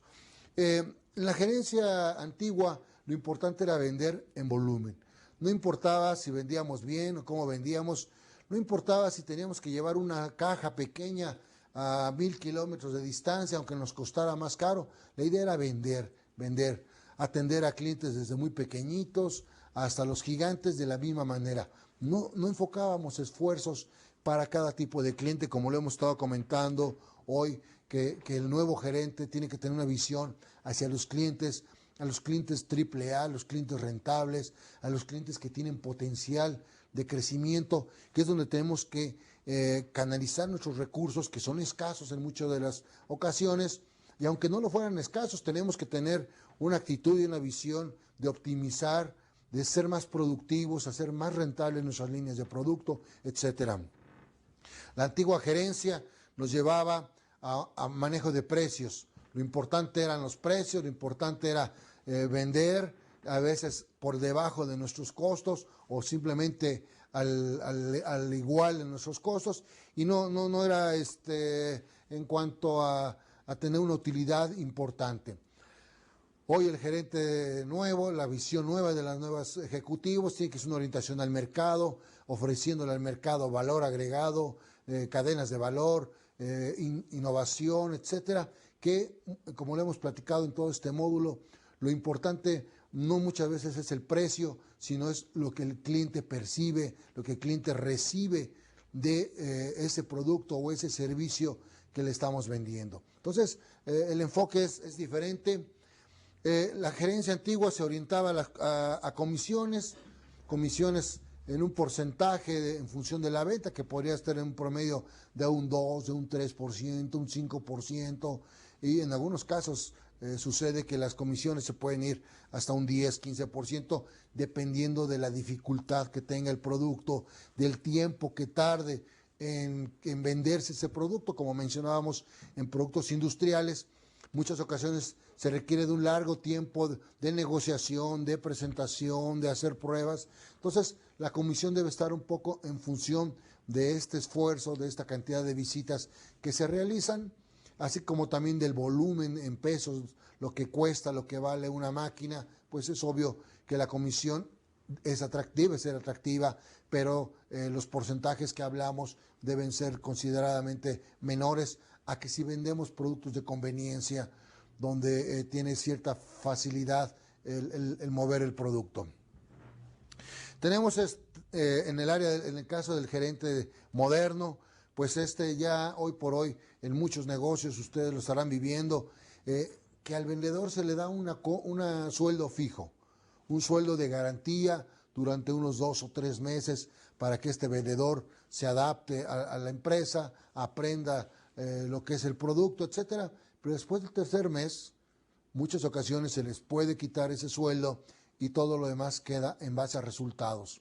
Los resultados que tenga este vendedor es como va a recibir justamente la compensación. ¿Por qué? Porque lo que hoy tenemos que tener muy, muy presente, amigos, no es tener gente, no es generar empleos por generar, sino tener gente que nos genere resultados. Ya no estamos en aquellos tiempos donde podríamos tener 1 o 2 secretarias, todos los supervisores podrían tener su secretaria, su asistente, etcétera. Hoy las organizaciones se han ido achatando, cada vez hay menos personas. Con la tecnología, pues hemos visto simplemente cada quien prácticamente está haciendo hoy sus correos electrónicos, y anteriormente pues teníamos que tener una secretaria que nos hiciera las cartas y demás y enviarlas. Hoy con la internet podemos fácilmente comunicarnos, todos nos volvimos secretarias de alguna manera, porque hacemos nosotros nuestras propias cartas, y esto ha agilizado de manera importante la comunicación. Entonces, son de las cosas que van cambiando y que las nuevas gerencias deben de tener muy presentes. El antiguo gerente estaba más orientado a las ventas, como lo hemos mencionado, el concepto de vender, mientras que las nuevas gerencias, que piensan más en un mercado de largo plazo, en cómo ayudarle a nuestros clientes a comprar nuestros productos de las mejores maneras, donde reciban nuestros clientes valor agregado, reciban algún beneficio extra, ¿sí? Si pasamos a la siguiente diapositiva, podemos revisar de una manera más detallada algunas funciones que debe tener esta nueva gerencia, algunas habilidades que debe desarrollar. Comentábamos planificación, y podemos ver en esta diapositiva desde fijar objetivos, identificar estrategias, dar seguimiento, medir y controlar los resultados, porque estos factores de medición nos van a permitir ver cuál fue realmente nuestro desempeño. Si no le ponemos números a nuestros objetivos, nunca sabremos si hicimos bien o mal nuestro trabajo, si superamos o no superamos lo que sucedió el año pasado o la actividad pasada. En cambio, teniendo números, teniendo factores de medición, nos van a permitir tener muy claro el objetivo para el siguiente paso, y también nos va a permitir medir resultados y por ende compensar a la fuerza de ventas. Buena comunicación con el equipo. Después, en el siguiente punto, desarrollar un amplio sentido de liderazgo, que esto es muy importante. Hoy por hoy, los líderes son esos gerentes activos, hiperactivos, que comunican, que llevan a la gente a realizar cosas. No es el que controla a la gente, no es el que deja tareas solamente para que estén ocupados las funciones de la gente, sino es el líder el que lleva, el que tiene una visión, que tiene una proyección a futuro, que sabe qué es lo que quiere, hacia dónde lleva la compañía. Esos son los nuevos gerentes de ahora, ¿sí? No tiene que ver mucho con la edad, también eso es importante, sino con la actitud, ¿sí? Como hemos mencionado, la capacidad de la gente puede variar de edad en edad, pero la actitud es una. Hay jóvenes que tienen 20, 30 años y se sienten ya viejos, o hay viejos de 80 años que tienen una actitud de 30 o de 40. O sea, eso es lo que le va a dar la actitud, la frescura a la actividad de la gerencia, y esto es lo que nos va a llevar justamente a alcanzar los objetivos.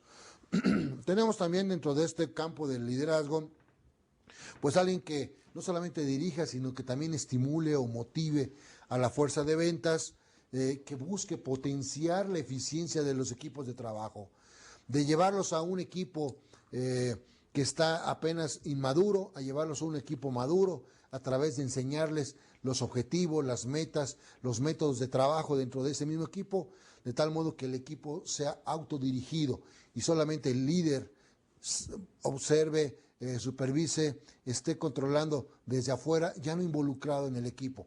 Es llevar a los equipos a otro nivel de lo que tradicionalmente manejamos en las gerencias anteriores.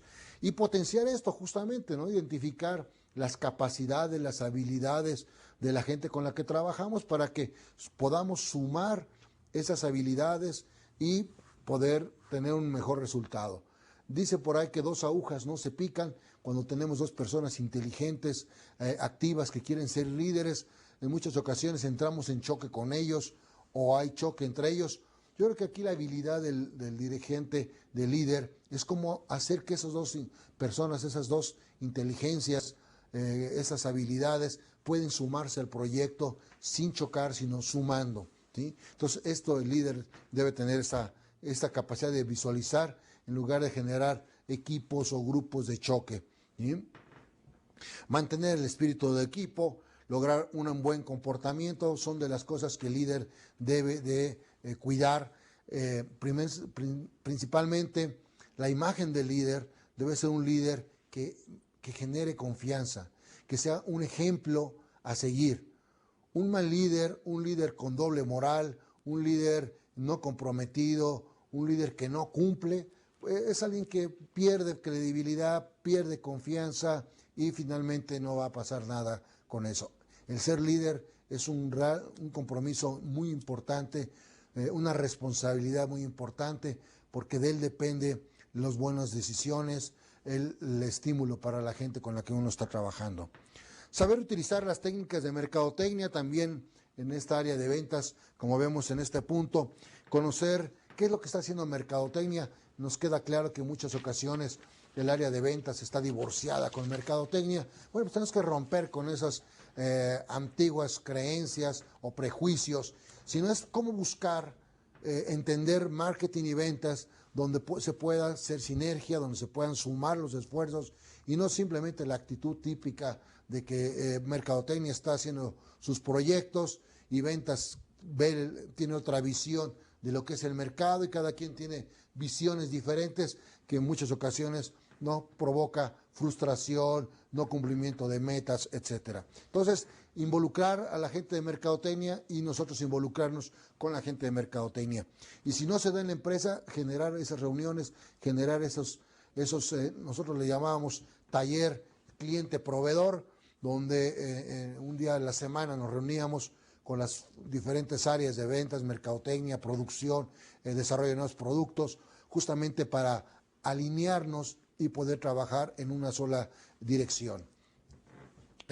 Otro aspecto importante, seleccionar y clasificar clientes, como mencionábamos, la comunicación eficiente con todas las áreas, no solamente con mercadotecnia, con distribución, sino todas las áreas están involucradas con el área de venta, que finalmente todas estas áreas vienen a ayudar y a empujar a que el producto llegue hasta el cliente final, que es al que nos debe interesar satisfacer.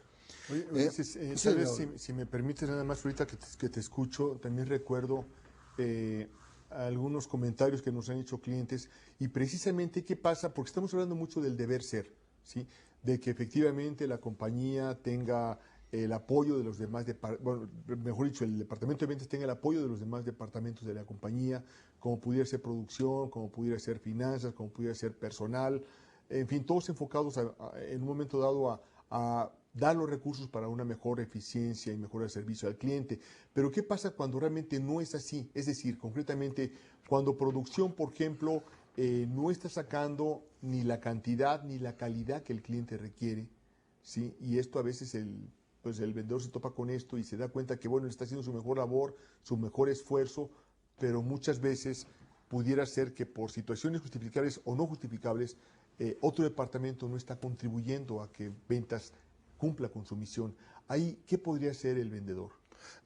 ¿Recuerdan ustedes, amigos, alguna vez que pusimos un ejemplo de aquella empresa que hacía catéteres para niños prenatales? Les comentaba el caso y algo y esto funciona perfectamente. Cuando uno lleva a la gente de producción, la invita a visitar a nuestros clientes en unas juntas de trabajo, es que escuchen al cliente, qué es lo que quiere, cómo lo quiere.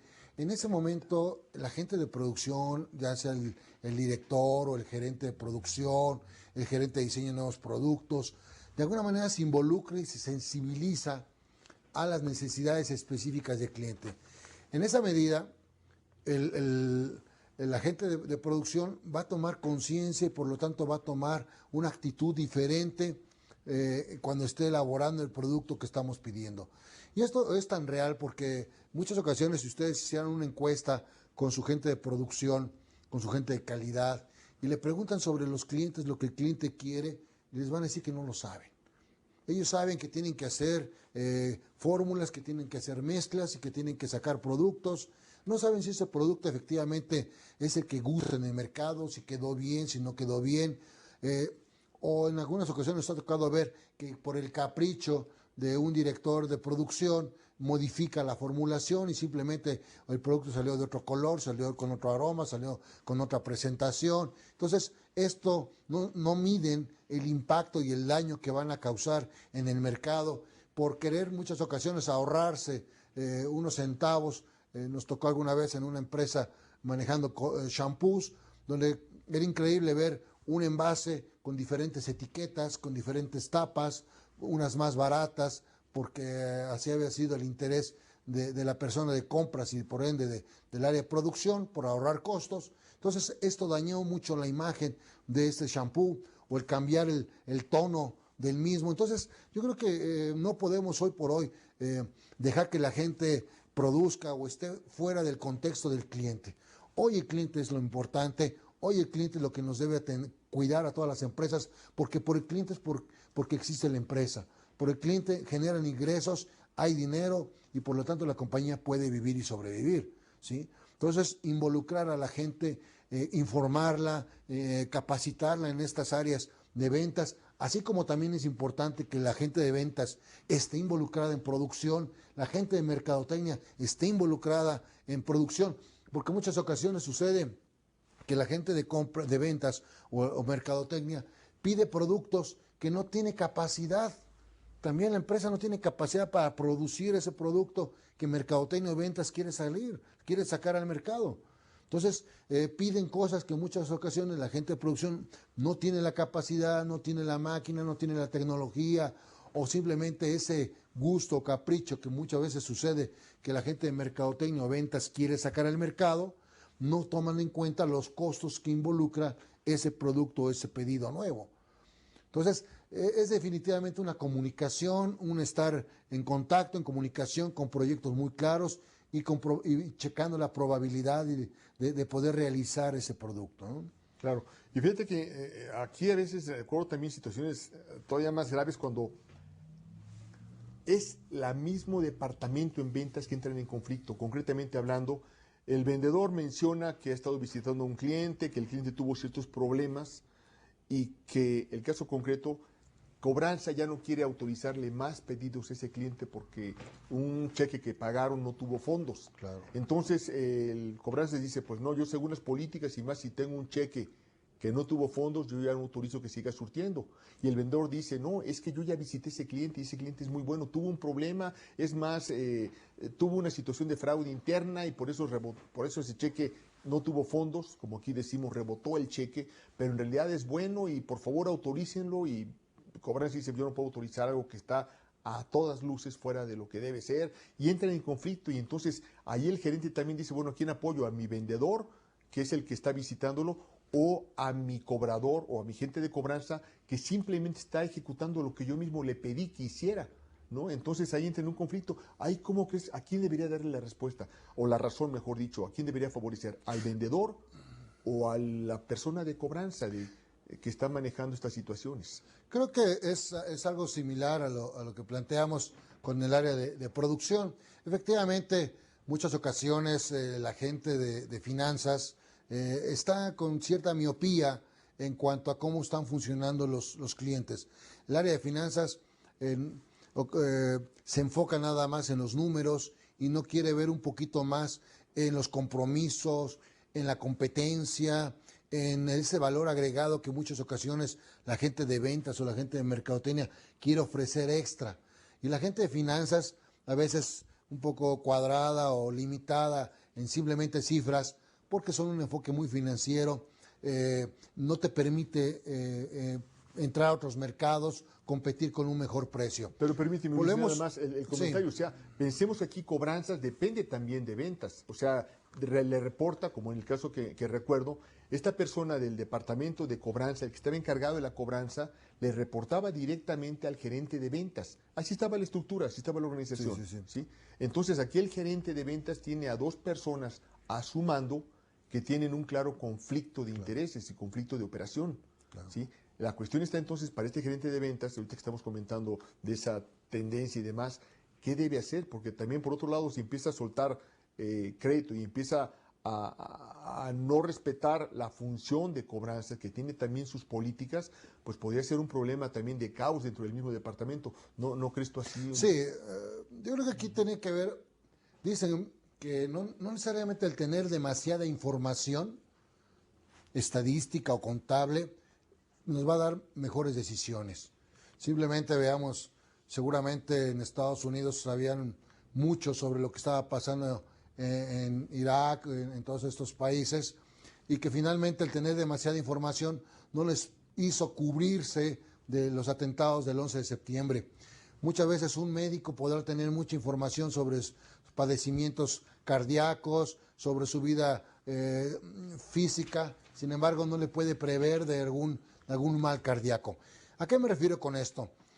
Aquí yo creo que son decisiones estratégicas. Uno tiene que ver cómo es el cliente, si realmente ese proyecto, esa decisión que se va a tomar va a ser estratégica, hay confianza, es un cliente que ya tenemos tiempo trabajando con él, nos va a dar alguna ventaja competitiva. O sea, habría que ver otros factores para tomar una decisión, no solamente financiera, ¿no? ¿O tú no lo crees así, Raúl? No, yo entiendo lo que desde luego la información es útil, es importante.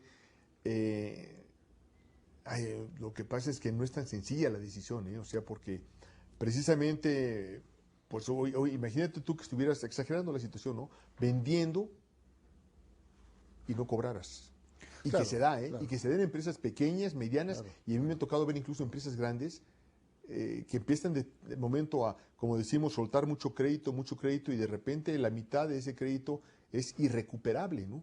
Además también, o sea, el cliente es cierto que pues obviamente está trabajando, está buscando, pero un cliente que por mala administración se vaya a la quiebra, te puede llevar de pasajero, hacia la quiebra, si no respetas tú mismo tus mismas políticas. O sea, vamos, es que no es tan fácil decir un blanco o un negro, ¿sí? Hay muchas tonalidades de gris, ¿no? Bueno, ¿qué tenemos que hacer un análisis más profundo, más detallado?